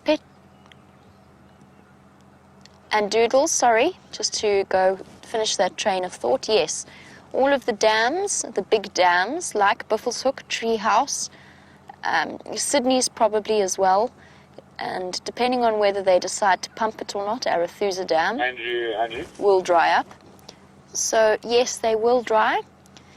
The pans or the dams outside the lodges, for example, there is Djuma Pan, where the camera is situated, and there is Galago Pan. The lodges will continue to pump those as often as they can, depending again on the water table, because that water has to come from somewhere.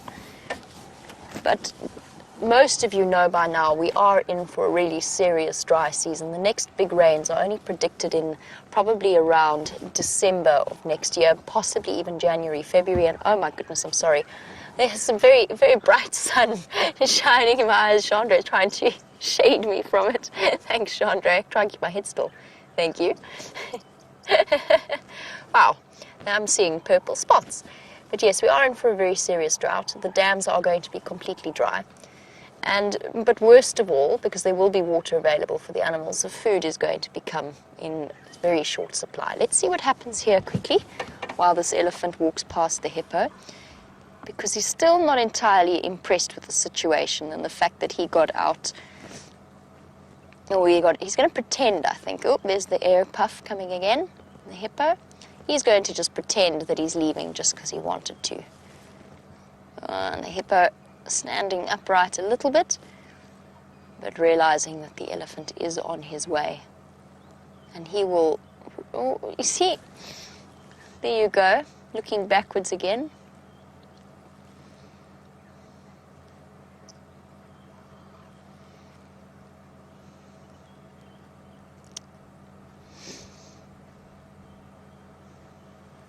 And off he goes. He thought about challenging that hippo. And I think he probably would have if there had been another elephant in the area, another bull elephant. He's still almost thinking about it. You see how stiff his tail is? Okay, there we go. Relaxed a little bit. Could almost read his thoughts there. Am I going to be intimidated? Should I show this guy who's boss? Do I really want to pick a fight with him? Maybe not. The buffalo are kind of deciding the same thing now as to whether or not they want to come squeeze past me, or if they're quite happy where they are around the dam. It is starting to get late, it's starting to get a bit cool, and they know instinctively that sitting close to a dam limits their escape routes as the lions start to get mobile. Oh.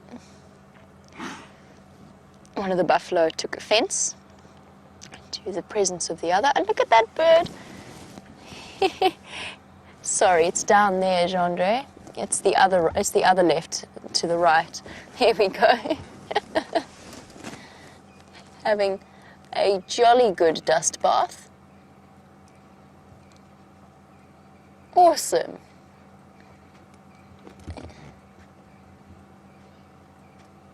And just shuffling the grains of the dirt and the sand through their feathers, which helps to remove parasites. It's basically like an oxpecker exfoliator. Oh, back to a buffalo, in which it will find some ticks.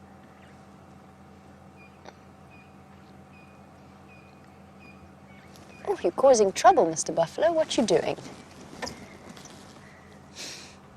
Stirring, looking for an argument, looking for a bit of a fight. We've got one off to the left of us that is having such a jolly good face rub on this log. Here we go, there's a nice spot.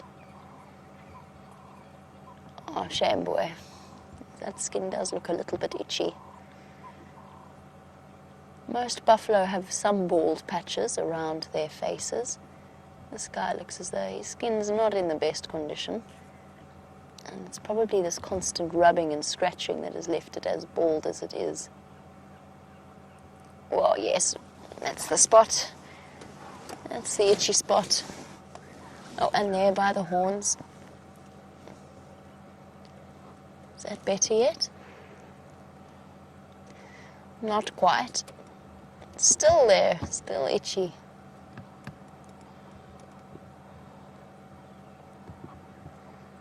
It must be horrible having things like ticks living on you and not having thumbs to get them off. It's not like they can say to the oxpeckers, hey guys, just go to that one tick that's on the left side of my right ear and just pluck it away from me. They just have to take whatever relief the oxpeckers can offer.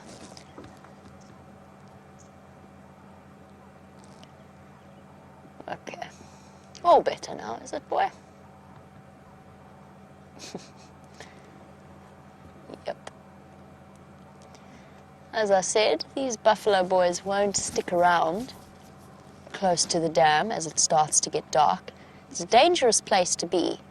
First of all, the lions are going to start thinking about having a drink, which was why I was here, by the way. I got completely distracted by the parade of animals around Buffelshoek Dam, but I was actually coming to look for the mating pair of lions, which we'll have to do quickly before we start heading off towards fireside chat to get things all set up.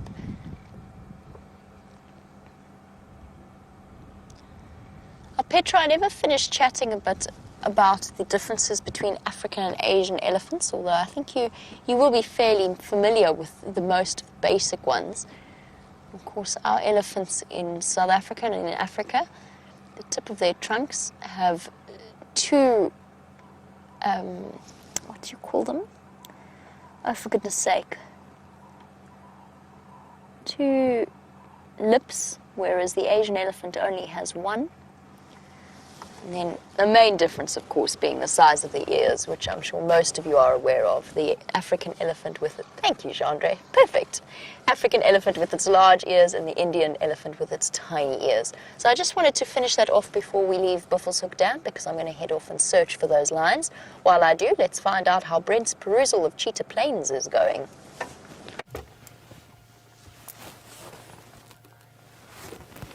Alas, poor Gnorman, alone, scent marking, lost his lady friends.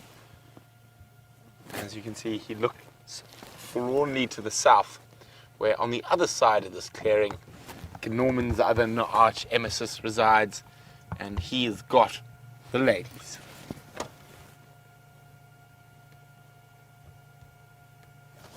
So these wildebeest bulls on patches of prime territory like this will not have a huge territory. It'll just be a few small hectares.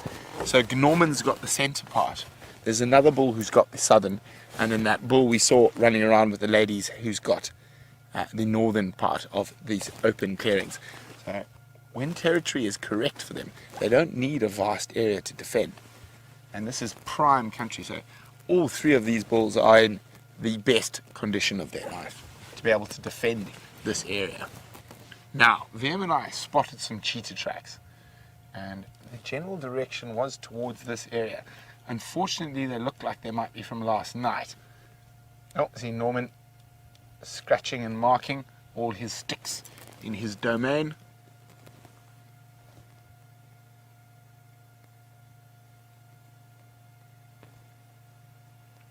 Just checking under every bush at the moment while you guys are looking at Gnorman. Hoping for a head to pop.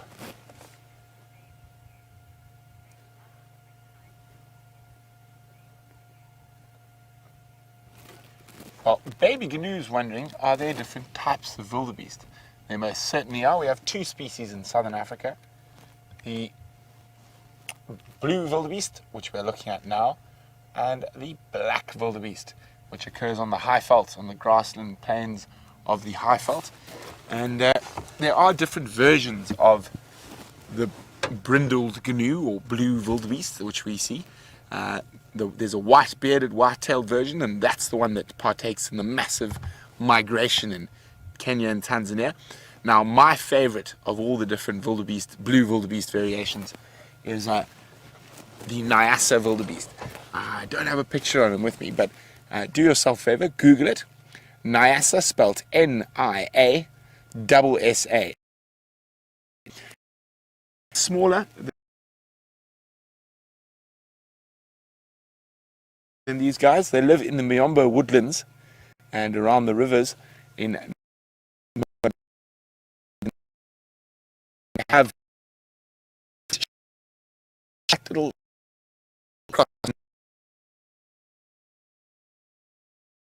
sort of you get the Luangwa Valley in Zambia, but that's about it.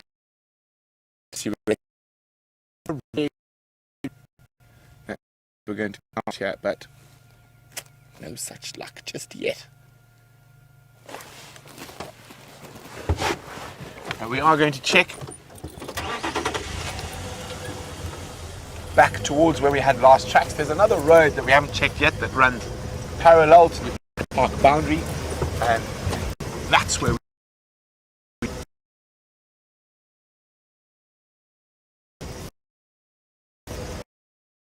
is.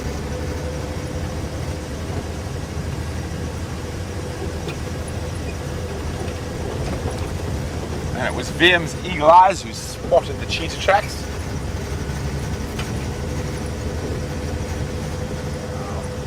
Cheetah, I'm checking every termite mound, every pile of elephant dung. They lie so flat with their heads up, and they quite often take on the shape of a pile of elephant dung.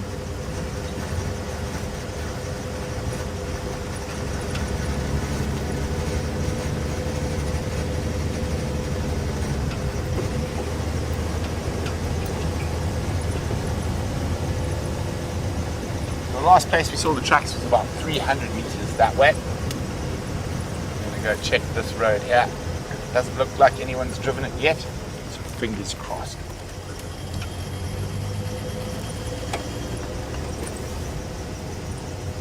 As I said, unfortunately, those tracks do look a little bit old, so we are floating on luck at the moment, and hopefully it holds, because they might have caught something in here. It's highly possible, but more than likely they've managed to sneak through into the property to the south of us. But even if we don't, it's been all beautiful down here on Cheetah Plains with those magnificent bull elephants.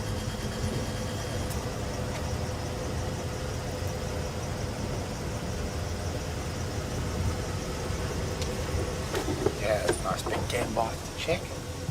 Now if we find tracks here, that means the cheetah could be lying on the edge of the open clearing. We might not have seen them. I'm trying to see. I saw something that looks like the whisper of a cheetah track.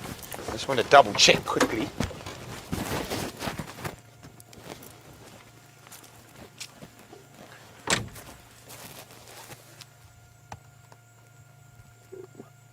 Unfortunately, not a cheetah, but I do have a broad-banded grass yellow fluttering around. Oh, there he goes. Beautiful little butterfly, but not quite what we're looking for just yet.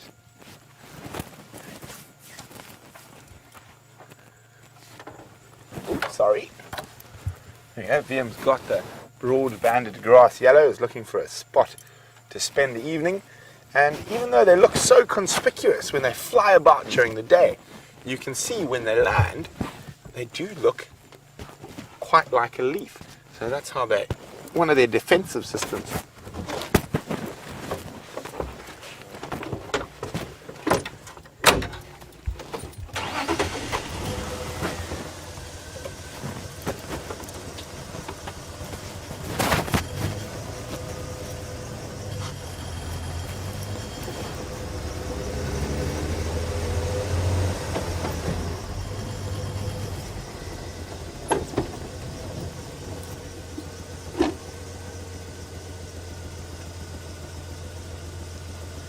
Now, just to throw another spanner in the works, let's look at this track a little bit more carefully. Ah, it nearly caught me. It's a monkey. Just on the edge of the hard ground there. Cardinal's wondering, would a tracker like Hubert understand the different alarm calls of birds? Yes, Hubert's got a huge amount of experience, so he would be able to decipher some of those for sure. That's such a welcome addition to our team.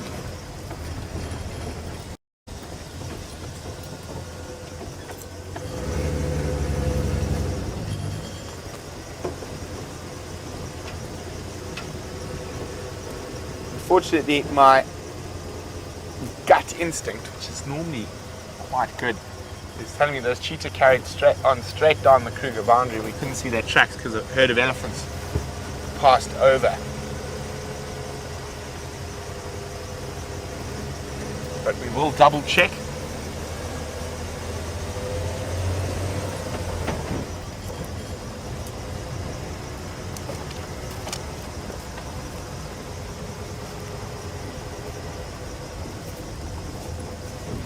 So unfortunately, I think we've passed where we had the cheetah tracks. They haven't come out.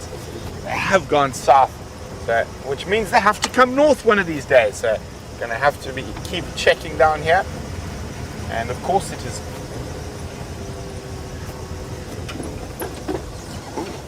Sorry. As I say that, I see something that makes me think, oh, let's go back.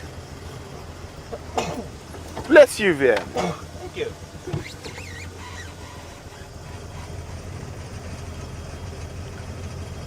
Now that looks like a cheetah track, but it's difficult to say. It's been walked over by a buffalo.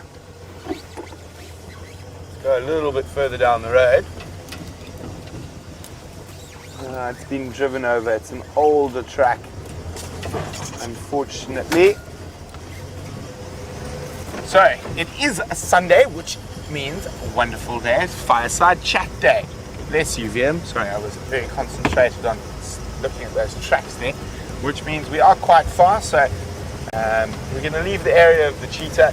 We're going to take the last cheetah tracks. We're going to take one last gander around the cheetah plains pan, where we had those wonderful elephant, and then move through the area where we last had in Kanini's tracks and start heading back west, so I can join you around a fire shortly.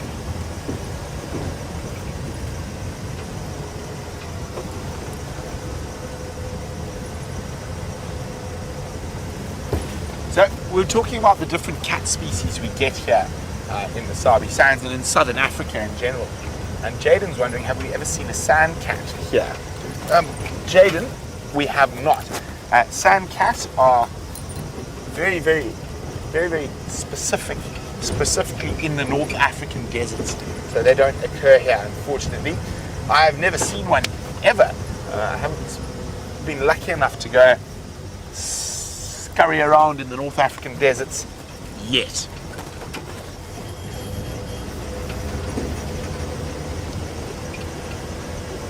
So, Cheetah Plains Pad is across that open area there. I'm trying to see if I can see anything from here.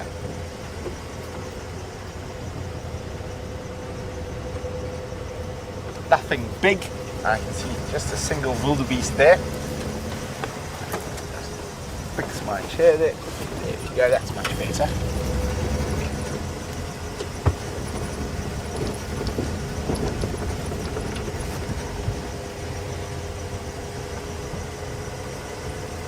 One last gander, what say you?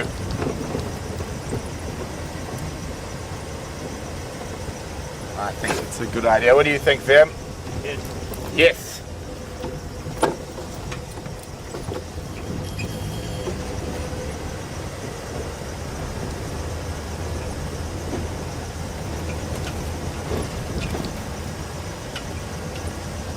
Such a gorgeous, gorgeous evening. Sun.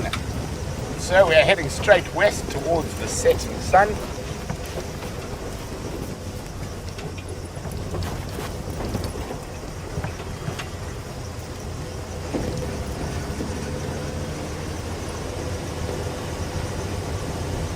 Okay, fingers crossed as we come across to the last of the open areas.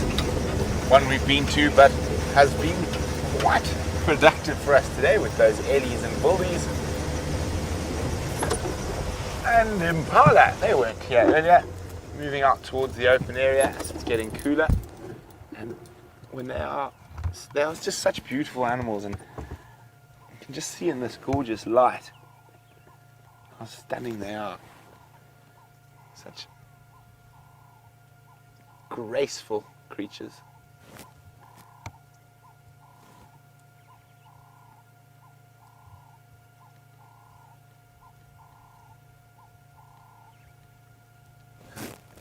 Look at that. Well, we've got quite a long way to go.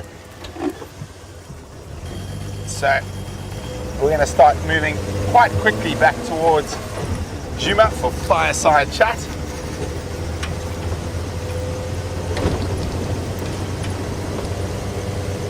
And there, the gnu's still running.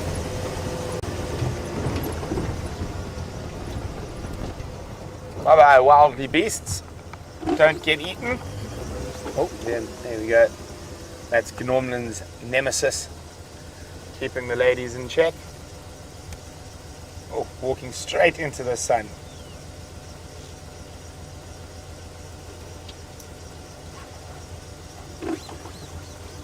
Well, Astralina has come up with a great idea. She thinks Gnormland's rival, who's disappearing there, should be called I'm a Gnu too. What do you think, Vim? Is that a good name for Gnormland's arch nemesis? Yeah, I like it. Vim likes it? Sold. Astralina, we have Gnormless Gnorman the Gnu and I'm a canoe too. So I need to do some low flying. We'll be back if we spot anything on our ride back towards quarantine. But in the meantime, let's jump back on board with Jamie for a bit. Brent, as the mad sprint back from Cheetah Plains, we're here with the fireside chat setup. And obviously once Brent makes it back into signal area, then you'll be with him for a little while until we have everything set up and ready to go for fireside chat for the last half an hour or so of the sunset safari. Many of you may be wondering what happened when I went for a walk, actually. I sort of forgot to update you on that particular event. Oh, we've got panic. Don't panic. Don't panic. And I'll just let you know in a moment. Little baby kudu, I think, set off that sudden run and leap from all of the impala. Let's just stop for a moment. We'll have a look at them and I'll tell you what happened while I was on my walk. The answer was not very much. I went into some very, very thick vegetation and I got to the point where I could not see a single thing in front of me.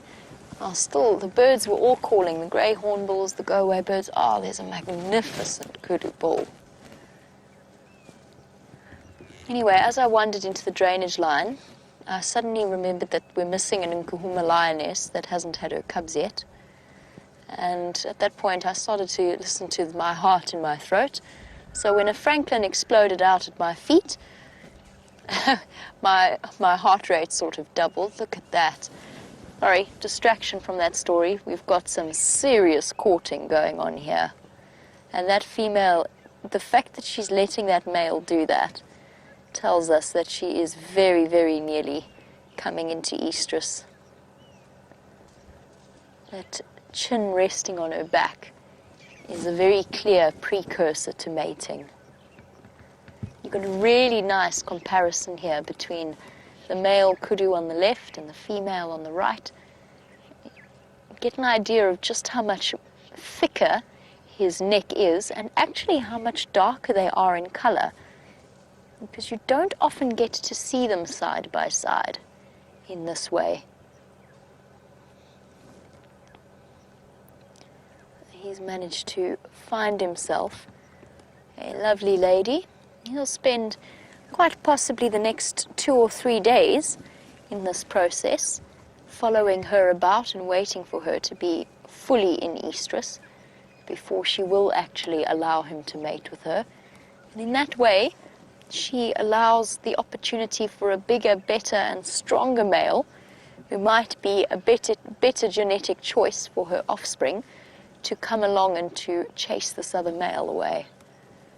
Impala, meantime, have got something similar on their mind, but for these young males, they've got another few years yet before that opportunity presents itself.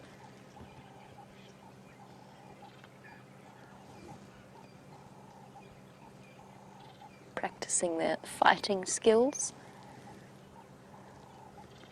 And then a whole load of impala and kudu as well joining us here. Really quite a lovely sighting. Interestingly enough, I'm not sure if you must, those of you who have been watching the Djuma Dam camera at the same time, must have noticed the fact that there are some young buffalo there that are not Duggar boys and are clearly not associated with the breeding herd. So somewhere, chances are the lions have been causing chaos. It's usually the only time that you see sub-adults like the ones at the back there out of the presence of a large breeding herd. It might be my imagination, but they do look a little bit dazed and confused. But that could have been days ago, potentially, that the lions chased them and separated them from the rest of the breeding herd. But I was telling you about my drainage line. Anyway, I checked really thoroughly and I absolutely couldn't find anything, and I couldn't find any tracks. And I think I've come to the conclusion, after that francolin that was clearly quite comfortably pottering about very close to my feet, apart from giving me a fright, let's put it that way, to put it mildly, I actually think it might have been a snake. that the birds were all alarm calling at. There were no birds of prey, there were no big cats in there. The only other option really was a snake or maybe a slender mongoose. There's also the other option. All right, we need to start heading towards quarantine, which we shall do.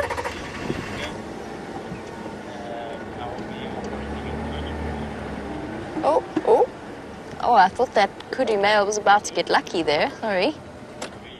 One more second, just to see. No, he's camera shy now. And you've got an also really nice comparison with the nyala at the back as well. Oh, and the fighting impala. Oh, not yet, but nearly. Oh, that looks like a recipe for a twisted ankle. I mean, we know because we've walked through there before just how full of holes and pitted that dried mud is. Jadre knows, definitely, because I've definitely seen him fall in there. Not completely, but he did disappear up to about his hip in mud.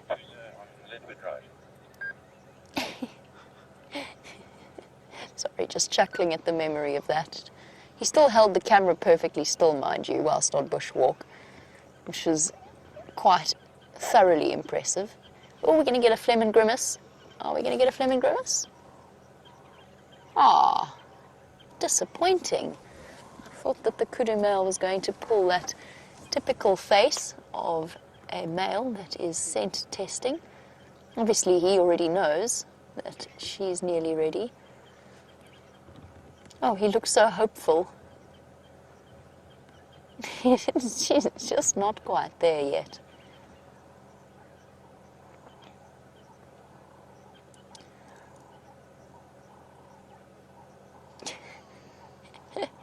He's looking for the go-ahead from her, and he is most definitely not receiving it. Nice quick comparison between the female nyala at the back there and the kudu. I know it's difficult for you to get a sense of scale, but these are the two antelope species that are probably the most commonly confused. Escape! Escape, enough of this! She's faked a phone call and off she goes. No, he's still there. Well, you've got to hand it to him. He is persistent. I could just imagine what she said there. Oh, look at that bush. It looks delicious. I've got to go over there. Oh, there's the Fleming grimace. He's going, something smells delicious, like a more receptive female. Since you've given me the cold shoulder, I'll see what else I can find. He's worked out that she gave him the wrong number, and he's on to the next opportunity. We must. There's the nyala at the back. The male's on the left and the female on the right. Female much lighter and more tan in colour. They're much smaller than kudu are. They've also got white spots as well as stripes.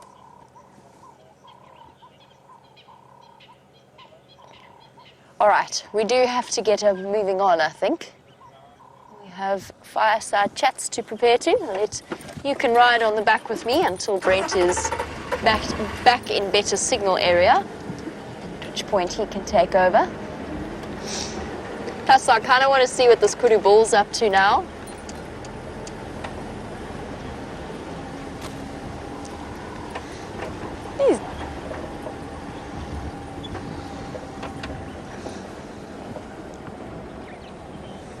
He's gone off in search of greener pastures. I'm not going to stop for too long just because we do have to get things going. Oh.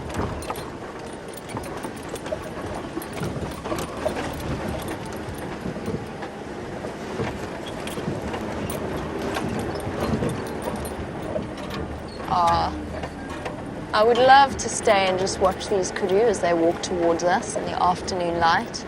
He's a lovely little baby. He's just barely bigger than the impala. Hello, little one. It's okay. Really lovely to see. We don't often get to see kudu this out in the open and really get to examine them. Chirp, chirp, chirp. All accompanied by the gentle sounds of the dwarf mongoose as they scurry off to bed. Vroom.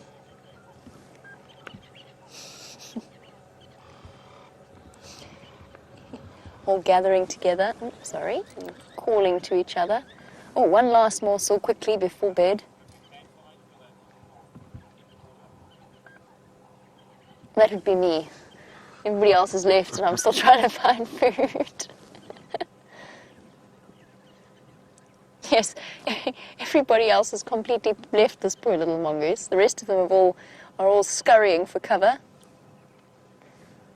Don't worry. I understand, little guy. I understand.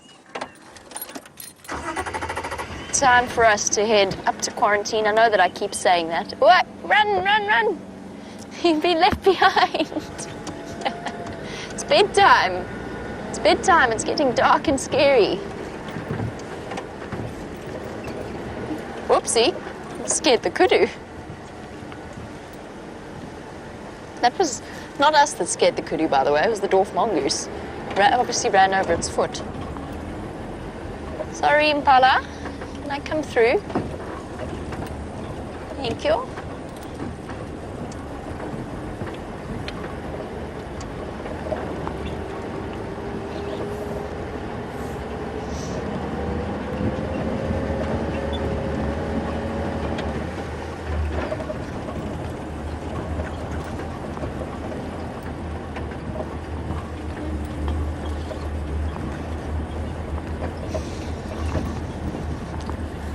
Really good question for the final moments of my portion of the sunset safari before fireside chat. Joan, absolutely. You are right. The reserve doesn't interfere in nature, in theory. So then you wanted to know, well, if that is the case, why then have the hippo been removed from this area? To explain that, I have to go back to the point at which dams were actually constructed here. Those are man-made dams, they are unnatural dams, and whilst they bring us such an incredibly wide variety of wildlife, what it means is that in the northern Sabi sands 100 years ago, there probably would not have been hippo here. And the same applies to certain parts of Kruger and various other parts throughout South Africa. They've slowly migrated here because there have been large bodies of water in which to come and settle. But because they are man-constructed, it means that this area, when hit by a drought, is hit particularly badly because there are animals like hippo that would not naturally occur here. And this is going to, bear in mind, be the worst drought in the last 100 or so years, or so they say. So there's been interference for a lot of reasons. One of that is because actions of humans have brought the hippos here, and so it's up to us to help them out when drought strikes. It's also because they're going to pose a huge hazard once the drought does strike properly to man and animal alike in terms of the way in which things play out over the next few weeks. So that is why that level of interference has happened. All right, we're slowly making our way towards our fireside chat setup. Now, I don't want to give too much away behind the scenes, so you're not allowed to see any of it. I'm actually going to reverse. Of course, there's the fact that poor Connor is terribly camera shy. I wouldn't want to surprise him by being on camera. And since Brent hasn't quite reached the point that there is signal, Dave and Eugene are racing up behind me. I was going to stop for the dwarf mongoose, but I fear I'm going to cause a blockage.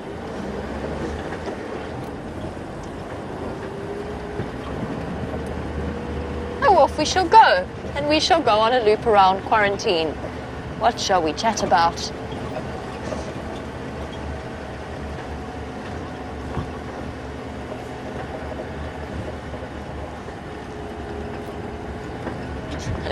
Connor's just waved us past with the most perplexed look upon his face as he tries to work out where we're going. As they await all of the necessary stuff. Aha! A bird. Oh, it's beautiful in this evening light.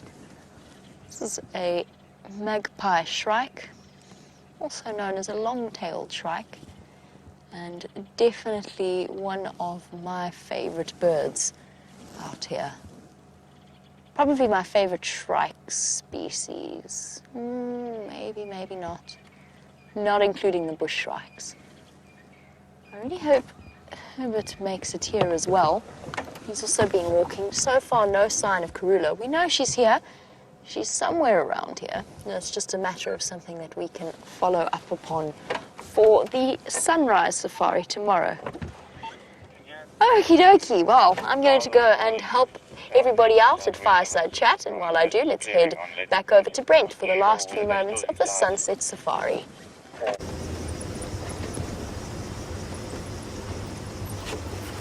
Welcome back. I've just heard some good news on the radio. Some lions calling around here.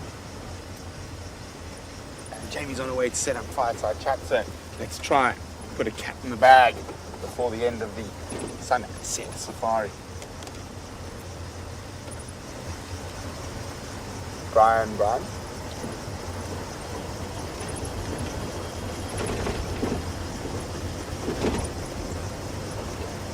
Brian, confirm you stopped on that open area on Leadwood. You say due west towards the sunset for me?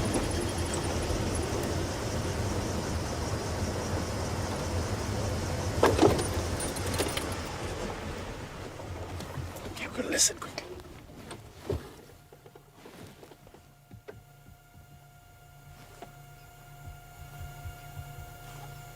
I think he's hearing the one male lion that's in Chitwa. Copy, thanks. There is one of the Birminghams lying up in Chitwa, just across the boundary. And then how far to the east do you think?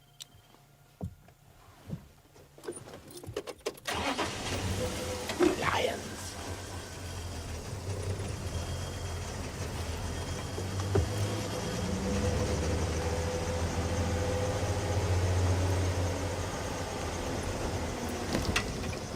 Come next. I'm just going to check cheetah cut line strike.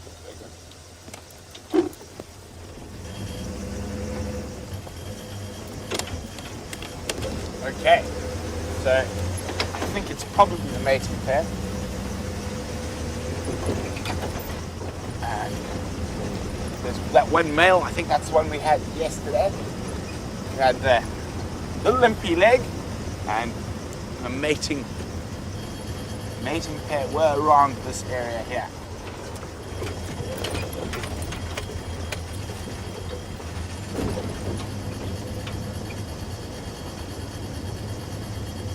Oh, hello. You're not a lion. Seems like it's an elephant bull evening. Hello, mister.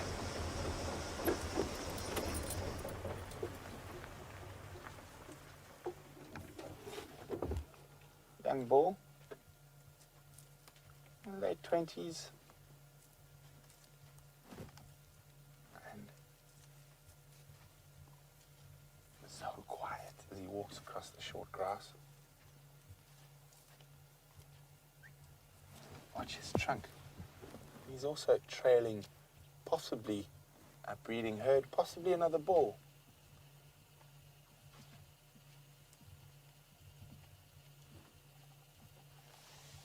Well, it's always time to stop for a snack if you're a big elephant bull. All the time in the world. And we're just going to sneak past him.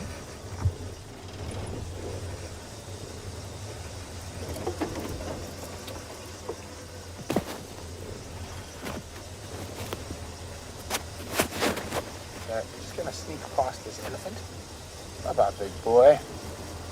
Hope you find what you're looking for.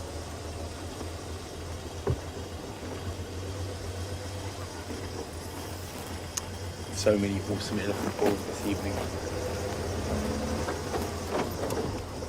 We are going to just do a quick scan through the block and see if we can find those lions on our way to Fireside Chat.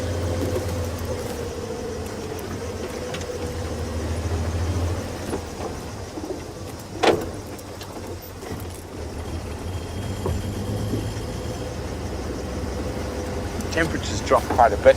Quite looking forward to sitting around the fire.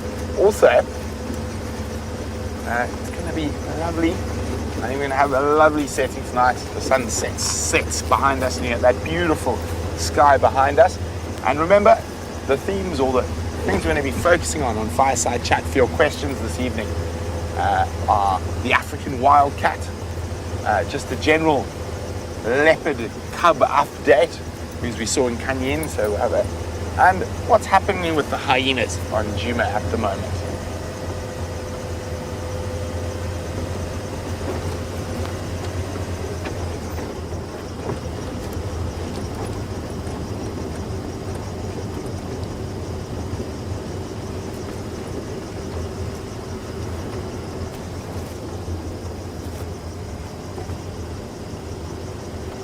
So remember, if you're new, where to send your questions to for the Fireside Chat, or if you want to ask me a question right now, pop us an email on questions@wildearth.tv, or use the hashtag SafariLive on Twitter.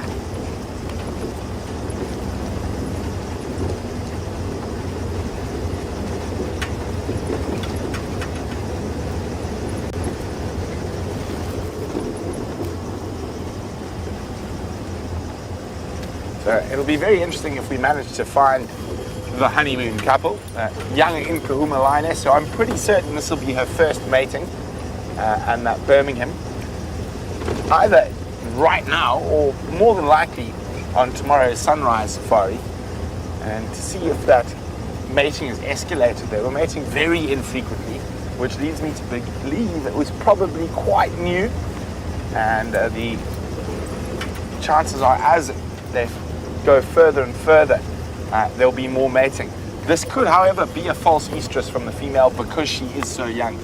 And who knows, it could be to defend herself or protect herself from the males, and just to garner some interest from them.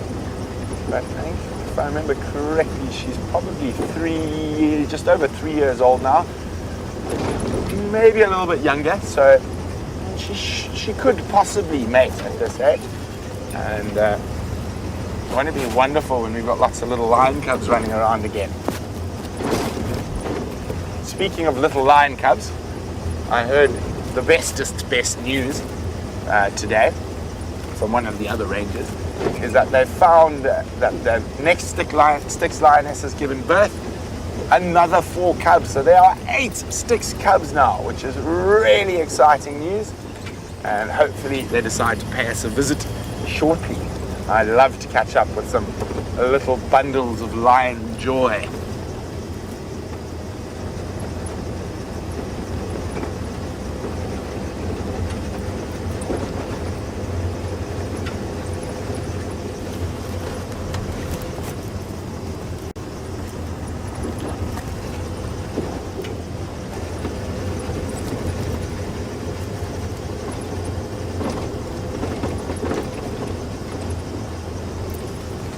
So we saw one of our firm favorites on this sunset safari, Nelson, the one-eyed, one-horned impala with one ambition: to avoid Queen Karula.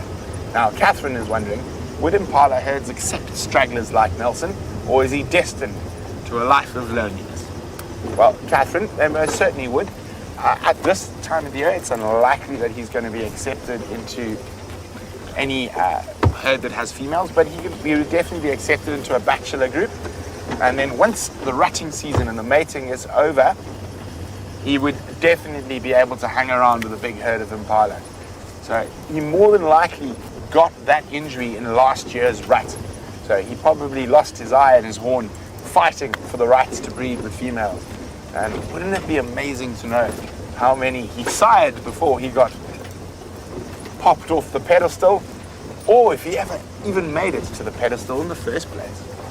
I think it's just going to have to be one of those mysteries the bush will hold from us.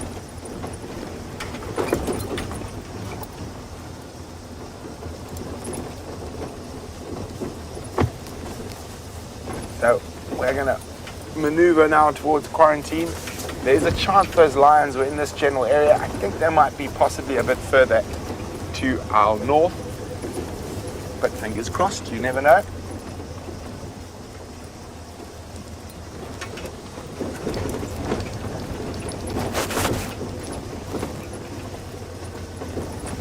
Now, poor Hubert spent his whole afternoon trying to find the Queen of Djuma, and she is a tricky one, as we know.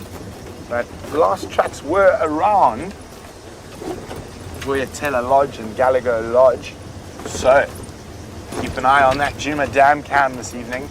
Maybe she will grace you guys with a presence while the rest of us are in La La Land.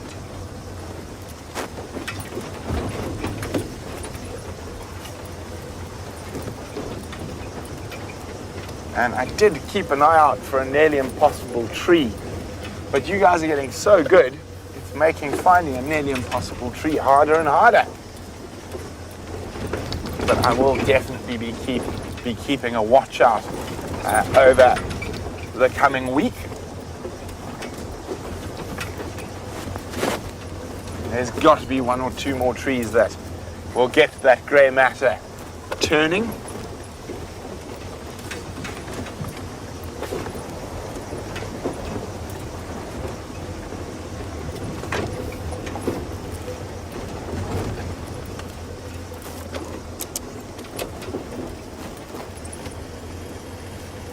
So I'm not putting on my lights so I can see where I'm going.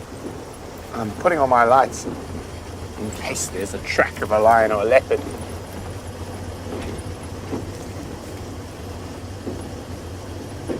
Ooh, you see that silhouette there, Vim?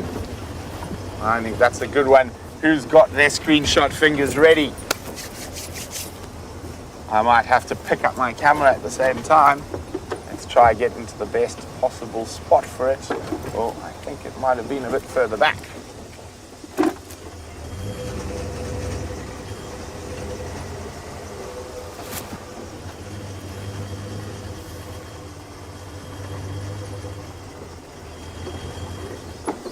I don't know, where do you think? A bit further more.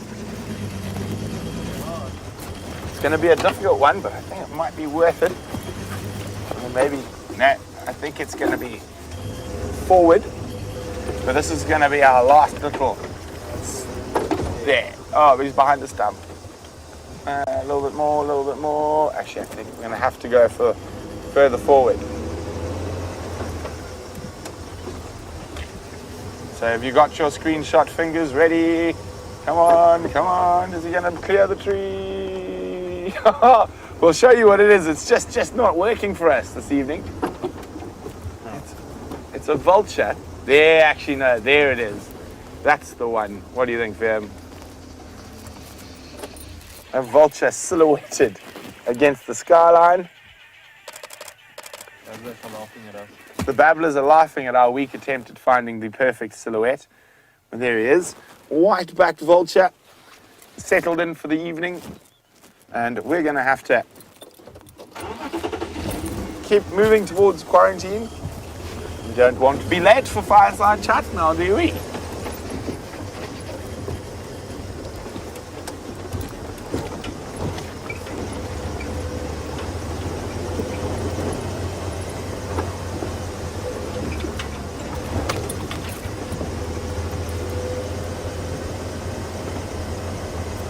Smells are so different in the dry season. And there's this dust, and also the smells of the animals seem to stay longer. I mean, I can smell a big herd of buffalo, and I know they passed through here 2 days ago. So that smell's still there, especially as it gets a bit colder. The smells tend to stay around for a bit longer. So hopefully we'll be following our nose along leopard scent marks in not too long.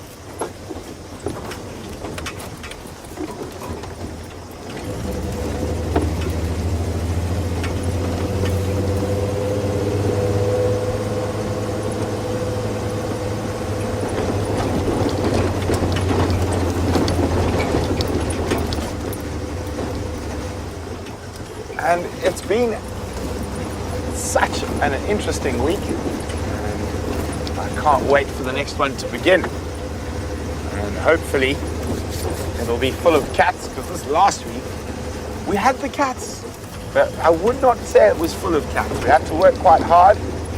We're lucky enough to see Kanyin and her 2 cubs. We also got to see the well, 2 different Birmingham boys and 2 different Nkuhuma lionesses. And I'm trying to think, I don't know if we saw any other cats, Vim, can you remember? Hello. Oh, African wildcat. Yeah, that's a cat. And Dave and I had what we think was Shadow. Oh, we know she was there, but we couldn't really see her in a tree. We might, after all, be a little late for fireside chat. As we just slowly move past the breeding herd of elephant. Unfortunately, to go. Hello, Ellies. Don't mind us. We're just on our way. Sit next to a fire. It's okay. It's okay. We're just going to move very slowly through them. Nice big herd. Oh. They're on both sides, and the important thing with elephants is to just stay calm, move slowly, don't make any sudden noises. Yes, you're very scary, little one. A little baby trumpeting at us. And if we look a little bit further back, see the adults are relaxed,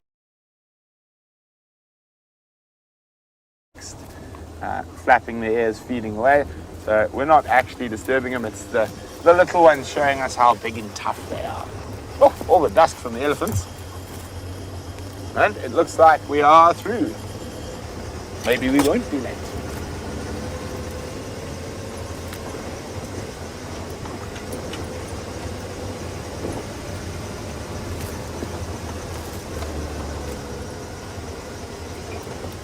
Definitely, I know if anyone missed, keep an eye on the Djuma Dam cam this evening. Karula is in the hood. She's around there somewhere. We just weren't able to find her today, but hopefully she gets a bit thirsty and needs to come for a drink, and hopefully does that right in front of the Djuma Dam cam.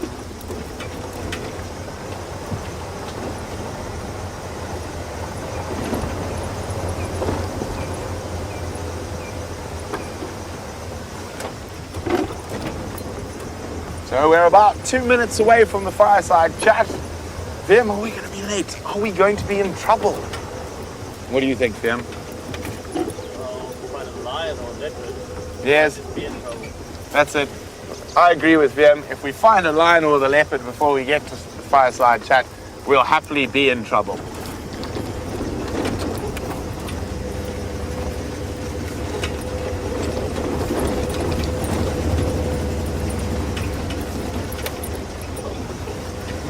So we're coming up now towards Vuyatela. Who knows, maybe Queen Karula will make us late for fireside chat. Fingers crossed.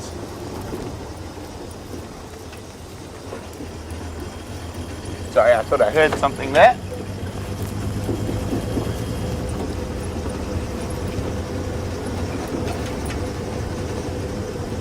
I'm so worried about being late. I'm not even putting my jacket on. I'm bearing the cold to get there in time.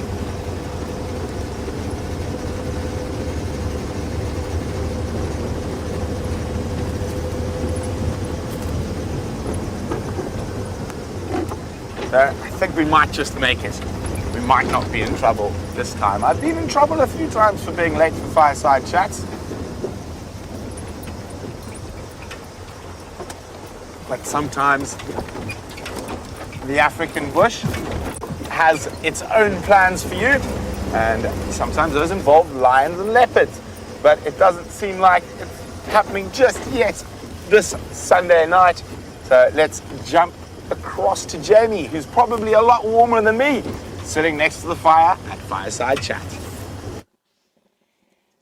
Good evening and welcome to our Sunday Fireside Chat. If this is your first Fireside Chat, it gives you a chance to engage with us on a slightly more informal setting. This is the sort of traditional South African way to spend an evening out in the African bush with a nice fire burning in front of us, and for once, no smoke flying directly towards us, making us sob our way through each and every Fireside Chat in the last few weeks. Now, as you see, I find myself somewhat bereft of company. James is on leave, Brent is rushing back, I can hear him even now. I can hear the accelerator of Rusty working nice and hard, and the odd elephant trumpeting in the distance.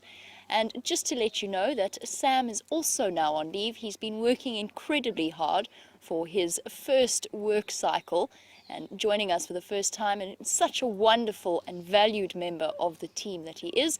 Unfortunately, like us all, he does need a break every now and again. So he's gone off on leave, and he bids you all a fond farewell, and he will be back in the not too distant future. What an extraordinary week it has been. Hard to believe. This time a week ago, I was sitting in the middle of the UK. I headed back there for my graduation ceremony, got to see people that I have not seen in quite a few years, and all of a sudden back on a plane, back here, celebrating Sam's birthday, and all of this happening in the space of just a couple of days. I've been feeling positively surreal. There's nothing quite like the grounding feeling of the African bush.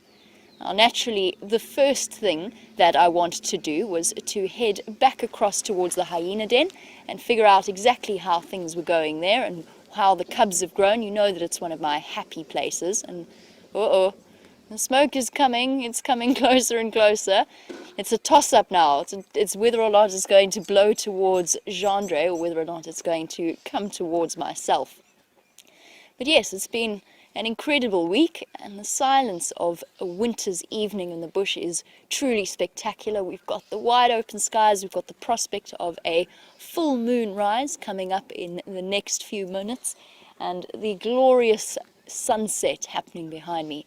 The more astute or observant of you might have noticed that we shuffled a little bit so as to shift around to match the setting sun, and also to help us with our smoke inhalation problem that we've been enduring over the last few weeks. Now, Jane, before we get into the specifics of the fireside chat, you've actually got a general question for us. Now, Jane is watching in Tennessee and would like to know, why is it that lions and leopards, when they lie down, very often lie with their paws either upwards or kind of facing upwards with the pads exposed? And you wanted to know if there's a reason for that, because you've noticed it as a general pattern. And I think there's a couple of things to it. I think that it's just the way that their anatomy works. They find that it is more comfortable. But also bear in mind that the paws, without any fur covering them, can actually be quite a nice heat exchange surface. So when they're not necessarily feeling too hot, but they'd like the air to just blow across the pads of their feet, it is actually one of the main cooling mechanisms that they can employ. The most important one, of course, being that panting that they do. Dogs, cats, all do it, and especially when we see them with very full bellies. But in particular, that's why they tend to do it. I think it's just a nice place for the wind to blow across them, and I think it also is quite nice when they've been walking on them.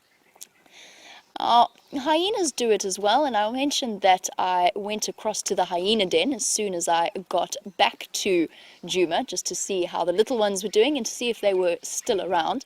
Now, we have prepared a very short little clip for you just to show you how much they have grown if you've missed out on those sightings, and to explain a little bit about the dynamics between the different members. Have a look at this clip. We are very much in luck, and the hyena have shown themselves once again at the Aubrey's Road Hyena Den.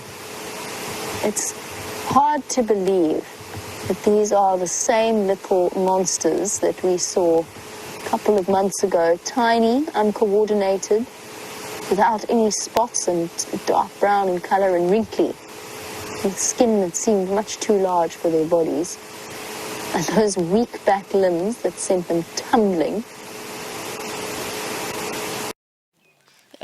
Just a little brief overview of my surprise there at seeing just how much the cubs have grown. And also, surprise, here is Brent. He has arrived. Everyone. He's arrived very much on time. You weren't late at all. I know, I was worried that big herd of elephants could possibly cause a bit of lateness. And then, of course, as I drove in, the lion starts roaring, and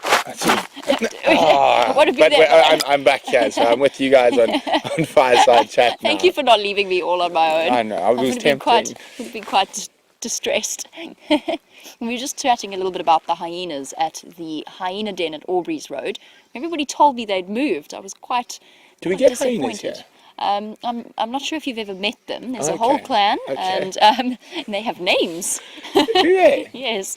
And on the subject of names, that's actually one of the questions that we have been asked about the hyena dynamics, just because we've got so much going on at the hyena den.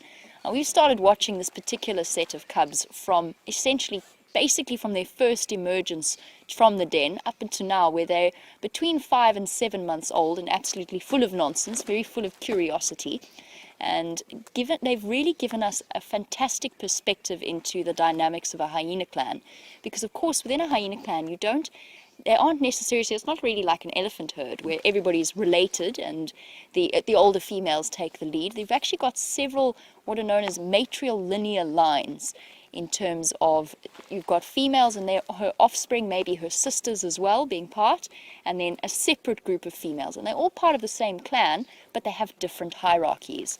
And we had a question through from Kathy in Tennessee about, is Madam still the matriarch of that clan, and how does she fit in with all of the dynamics and what's going on there? So just a quick explanation, just because I'm going to take this from here.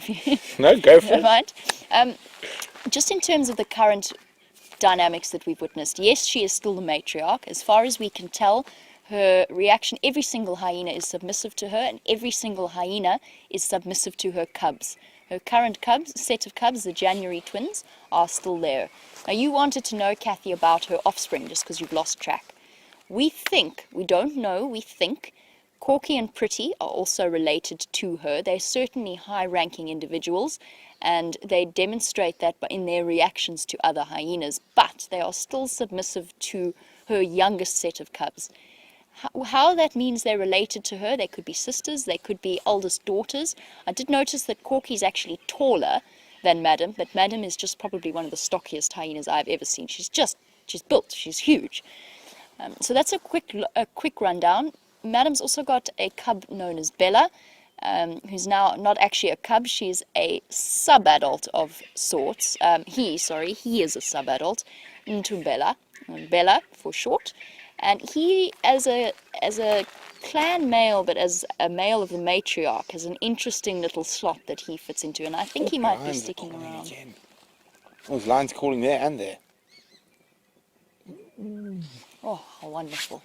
Anyway, that's the quickest rundown that I could possibly give you, Kathy, and we can talk in more detail when we do get to the hyena den. But you've had an extraordinary week, apart hyenas aside. Yes, no, we have been quite lucky, and the cats have been giving us quite the runaround this week. But as we can hear. Yes, they're there and nowhere near here. Well, I wouldn't mind them being behind us at the moment. But we went down to Cheetah Plains and we were searching for cheetahs. We do quite often there. But also the nice thing about Cheetah Plains is there are some other leopards we can possibly see there. And we got to see the incredible Inkanyin and her 2 cubs. So let's have a look at this little clip of them. Inkanyin, she's a beautiful female. Now, there come the cubs. Isn't this exciting?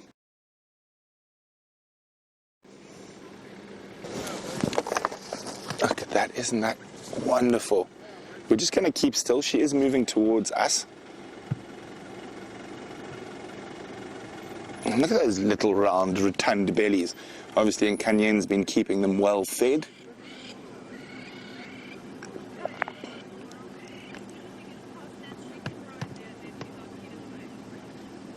Oh, look at that shaft of light coming out from the clouds behind. Now, wouldn't it be incredible if that shaft of light was popping through right on them like a spotlight on a play? Look here. Look at that. Look at that shit right here. We've got a cub. It looks like the cubs are going to cross either side of us. That's in Canyon. Oh, you can hear that little contact call? Ooh. Now we've got decisions. Here's the little boy, and behind Dave is the little girl, but we'll stick with the little boy.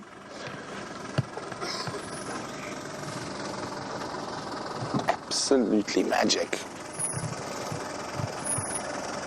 Wasn't that absolutely spectacular? So that was the first time those cubs have been seen on the live drives. I've been lucky enough when I had friends of mine on honeymoon. I saw them when I was driving out of Djuma Vuyatela, but that was the first time to share it with all of you, and it was really spectacular. Unfortunately not the longest sighting. She did eventually move back into Nkoro and then eventually into the Kruger National Park, but I know Jamie's a little bit jealous about that. I'm sitting here trying to contain it, but I am exceptionally jealous because I have yet to see Nkanyeni on her own, and I certainly have yet to see her cubs, and I was jealous when you first saw them, and I'm still jealous now. But I shall contain it. There will be opportunities. So Diane was wondering about the correct pronunciation of Nkanyeni. And we unfortunately have Hubert in the darkness behind here, and I yelled across while we're watching the club, Hubert, how do you say it properly? So it is with the I. I have been incorrect. I do apologize. It is Nkanyeni. I made exactly the same mistake that Brent did, and James shouted at me. Yes. And he did give me quite a lesson in the fact that we have a tendency to, especially with Shangaan and local names, drop that final vowel at the end. We do the same with Shambambala na. Yes, you know, in Zulu and Swahili and other languages, you would drop that. So James is our, as well, obviously not, but Hubert's our Shangaan local expert. But James, in terms of all of us, can speak the best Shangaan by far. So, I mean, a really, truly extraordinary sighting from what I saw of it. It's very pretty. Yes, and it's so nice to see a male and a female cub and to actually already start to see the size difference between the two. And from what we can tell, we're getting the same indication from Karula. We never fully managed to figure out what the sex of the second cub is. We know one is a male, but we strongly suspect that the second is a female. So you immediately start to see the difference in their personalities. And we've been fortunate enough to spend a bit of time with a Karula, but we have yet to actually spend any time with Shadow, her daughter, and her remaining cub. Well, Dave and I had a tail. A tail. A tail, You saw, yes, oh, a you tail, saw a tail. a tail. I thought you were going to say you have a story to tell. Yes, Okay. well, a tail and a tail. A tail of within a tail. Ah. So we got the call that Shadow was moving towards our southern boundary, and we rushed there and was hoping she were going to proudly stroll straight into us, and she didn't. So she stopped about 50 meters away from us, and she went up a tree, and then while we were sitting there, I saw this movement at the base of the tree, and then the other guide who was inside the other property said, listen, the cubs just arrived and we left. So there's only one cub. No one is sure how it has died. There's been speculation whether it's hyena, whether it's lion, leopard. More than likely, just because of the area she's been hanging out in, I think there's a strong possibility it's another male leopard. And I don't want to say this too loud, but one we all love, Kunyuma, was seen quite close to her den site a few times. I didn't think about that. So I think that's possibly the most likely scenario which has happened to the second cub. So she only has one cub at the moment. Yeah, no, it's an interesting situation because, of course, as we know, most of the recorded, or at least the majority of recorded leopard cub deaths are through unknown male leopards or other male leopards. And sometimes the mistakes happen and it could possibly even be their father, but that's relatively unusual. As you know, we never know exactly what the paternity of a set of cubs is like. And James Richards, you were wondering, because a female leopard mates with as many different male leopards as she possibly can, you wanted to know whether or not that's actually one of the reasons why they have evolved the rather complex method that they have in order to induce conception, in order to induce fertilization. And I see exactly where you're going with that, because obviously it's with all of the cats, it's induced ovulation. They require repeated mating sessions in order to actually physically ovulate and for fertilization to occur. Interesting theory. I don't think it's that, though. I think it's the chance that has evolved in terms of being the best possible way to prolong that period of that moment up to fertilization to allow a bigger, better male with better genetics to come through. And also, and you'll see that when in looking after cubs, the females spend a lot more effort and a lot more time with the male cubs. They leave the female cubs, they become independent at quite often a year and a half before the male cubs do. Now, the reason for this is that female's genetic line has more possibility to get into other genetic lines through a male, because he is going to mate with multiple females. And then another interesting thing That's actually about... such a good... I've never thought about that before. Yeah. That's a really interesting point. So, yeah, so and another reason we've been asked recently about why we're not seeing so much of Karula around her normal Yeah. spot. Well, I have a theory, and I think it's to do with the hyena clan. So the hyenas is just up here, over my shoulder here, whereas before it was further down towards the southern boundary. The clan spent a lot more time. The clan has also grown incredibly since I've been here, and Karula's preferred den site for her, most of her previous litters have been around the Gallagher drainage lines. Now, there are 3 different hyena dens that have all been active in the last 3 months in that exact area. So I think she's moved further south. There seems to be a lot less hyenas in the south and the east. So that's possibly why we're not seeing too much of Karula. But One interesting thing about that, though, is that she's pushed south towards Little Gowrie and Hoffman's and those sorts of areas. And, of course, that's where the Styx cubs have been, or where the Styx females I did tell have been everyone denning. today. Oh, you told them the good news. I told them the good news. You Not heard the leopard good cubs, news. but lion cubs. So there Oh, are so 8 exciting. Styx lions cubs at the moment. I'm sure you're all champing to see them. me I know too. We are. So Dr. Debbie's wondering about the pregnant Kahuma lioness. She would like an update. Jamie? I don't have any updates for you except that she is missing.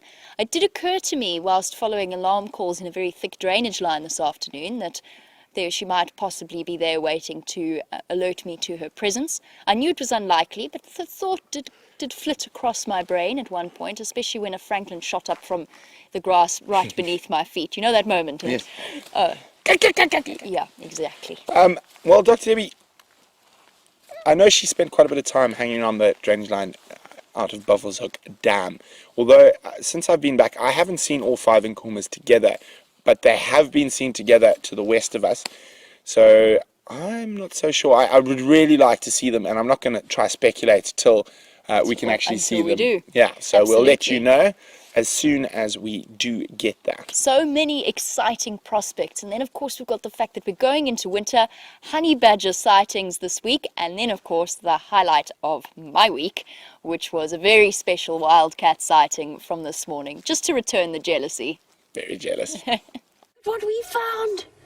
I think we've either found a genet or an African wildcat. Look at that. No, that doesn't look like a genet to me. That is not a genet. That is an African wildcat. How absolutely incredible. That's a first for me out here. Look at that perfect red tinge. Now you can really see what I was talking about behind the ears. That is one of the distinctive features of an African wildcat. They're incredibly secretive, and of course, being so small, they aren't often seen, especially in summer. That's why we're so lucky to be going into winter now. Hello, gorgeous. I'm actually going to take the spotlight right off it now so that you get the full effect of those eyes. Oh, stalk mode.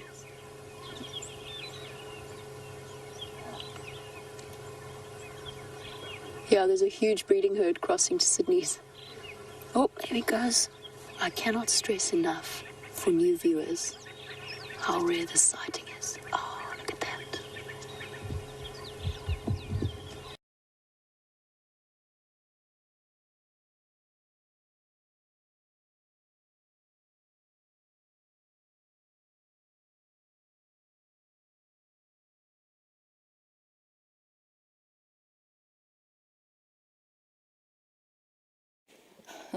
As we sit and listen to the lion's call, brings to the end a very exciting day for me. My first African wildcat since starting working on Djuma for WildEarth and doing these live safaris. And I think that the excitement may or may not have come through in my voice as I squeaked my way through it initially. It was very embarrassing. Definitely went up about 2 octaves. I'll try not to do that in future, but you could get the excitement coming through. And of course, I promised you a surprise in that clip, and that is the fact that the final control ladies managed to slow down that final moment, because of course, the story behind that is we sat with that cat for 2.5 hours. And it hadn't moved in the last 45 minutes. And by it hadn't moved, I really mean it hadn't moved. And it just chose that moment. As I turned round to untie my hair and retie it because it was blowing in my face, and Viam, I think, was distracted by something else, went forward. And Safari Dean had asked me earlier whether or not a wildcat would go for something like a scrub hare. There you go. It caught a scrub hare. I thought it had caught a drongo just because the drongos were all flying around and it was chaos and my hair was flying around and I was trying to grab the wrong radio mic to call for a crash cut. It was highly entertaining. I wish you could have seen our expressions when that happened. You can just imagine it though. Absolutely, it was incredible. So the answer to that question about whether or not the wildcat caught anything, yes, it did. It caught a scrub hare. You also wanted to know, Debbie, I think it was, how big the African wildcat is. It's roughly the size of a domestic cat. It's a little bit taller than your average domestic breed. Of course, we've got so many domestic cats out here. Slightly longer limbed. I mean, I'm sure you've seen loads of wildcats in your life. I've been but very it's lucky. Absolutely incredible. Well, Don has actually pointed a very important thing that I'm quite a big soldier on. And Don is asking whether any of our staff have cats. No, it would be highly irresponsible to have a domestic cat in this environment. Firstly, they taint the genetics of the wildcats, so they can hybridize with them. And it is one of the biggest problems facing African wildcats throughout Africa is hybridization with domestic cats. Also, they bring in disease, and disease an African wildcat might not have immunity to. And those feline diseases can easily jump through to other cats, other smaller cats. So Debbie, no. But with the African wildcat, you get domestic cats. I think it's a tabby. They look semi-similar. Very similar. It's just the coloration for me is different. It's slightly more tan, and the ears. The pink ears. Well, I know a lot of stand viewers out. were saying, how do we know we're not just looking at somebody's pet cat? And I had to say, I promise you, this is the most African wildcat looking African wildcat I have seen in the wild in a long time. Yes, no, it was definitely an African wildcat, and you can just see their movements with those slightly longer limbs when you watched it stalking. You saw those shoulders. They got longer shoulders. With those longer limbs. So if you watch your domestic house cat stalk, those shoulders don't come nearly as high as that wildcat, and you see how flat he got to the ground, and you could definitely see those longer limbs and the shoulders as he was stalking forward. Yeah.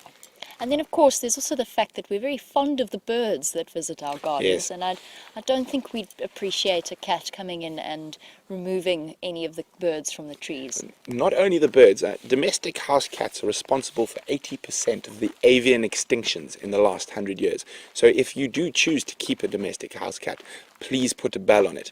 And every cat owner in the world says, but my cat doesn't. I promise it does. They are incredibly efficient little predators. And it's not only birds, it's geckos, snakes, insects, moths, butterflies. They are so perfectly designed for hunting and killing things. Yeah. But, that aside, we had a long chat about that. We had a long chat this morning about the ethics of domesticating animals as well. And we were talking about wild animals versus domestic animals and where it's appropriate to draw the line. Because, of course, what the sighting did for us was it just reminded us of all the amazing little cats that are out there. And I know that you were discussing We had a long chat about that on yes. the drive this afternoon, because there's just so many of them out there. And so far, we've ticked off serval and African wildcat. Caracal missing. Caracal missing. But if any of you ever get a chance to get to South America has got the most amazing array of little predators, cats and dogs, that occur. So it is definitely high on my sort of bucket list to get to go look at those incredible little predators. Now, the first thing I did when I got home from that sighting was actually rush back to read my copy of the Stevenson Hamilton book, The Wildlife in South Africa. So, yes, absolutely, I am still reading that. It was from Hannah, I think. Yes, it was. Hannah, thank you very much. You were saying, I think you've got the same book, and you were saying there's a section in there about the African wildcat. And it was once upon a time described in a word that I'm not going to say, Brent's not going to say it, is a word that has very strong South African connotations, a very negative word. Obviously this book comes from a time around the early sort of 1940s when such terms were not taboo, but it was a word that jumped out of the page and actually gave me quite a fright, because in his time they'd realized that this was a separate wild species, but it was still kind of seen as not as important as some of the other little cats. It's kind of just a cat. Yes, and quite often, I mean, if we look at the history of Kruger, and Stevenson Hamilton was the first warden of Kruger, all predators were shot on sight. Wild dog, cheetah, lion, leopard, hyena, both brown and spotted, to conserve the zebras and the impala. So Such was our their understanding at the time. And that's an amazing thing if you look how far Kruger has come since then. And now we're sitting part of the greater Kruger. I mean, most governments in that era open a national park to private sector. You must be joking. But it is amazing how the conservation ethos in South Africa has developed over these years. And our understanding has developed as well. It was the amazing thing about that Stevenson Hamilton book is he wrote it right at the end of his career and actually quite close to the end of his life. And it was like he'd come to this realization that the more interference, the worse things got, the more worse things became. And he actually says it specifically in his introduction, saying that nature actually has a way of handling her own problems and that we actually don't really know all that goes on. And now 50 years later we're still discovering. 60 years later we are gardeners in Eden. We go take an absolutely perfect, wonderful, completely entire system and we start, I want to put a tree there, dig a hole. We're real gardeners, and if you look at the great sort of really incredible wild places left in Africa, they have been left alone to the most degree. So it's very, very interesting how perceptions have changed. Even with management, management now is far more hands-off than it was in the past. We don't get involved if an animal's injured. There are certain circumstances. And of course we just spoke about that this afternoon, about moving the hippos from this area because they've been brought here by man's actions. Yeah, so the development of the man-made dams caused hippos to migrate from the Sand River. And now we're coming into a drought. There's no grass. There's no grass for them. So it's one of those things. It's a very interesting thing, and I don't think anything's right or wrong just yet. And Tammy Peterson, I cannot think of a more appropriate time, just to sort of broaden up the subject slightly, I cannot think of a more appropriate time for us to have fireside chats, but during winter. Yes, when in fact we truly appreciate the large, very warm thing in front of us. I have to tell you something that... Dave, next time make it bigger. Bigger fire. We're quite far from it. It's a bit chilly.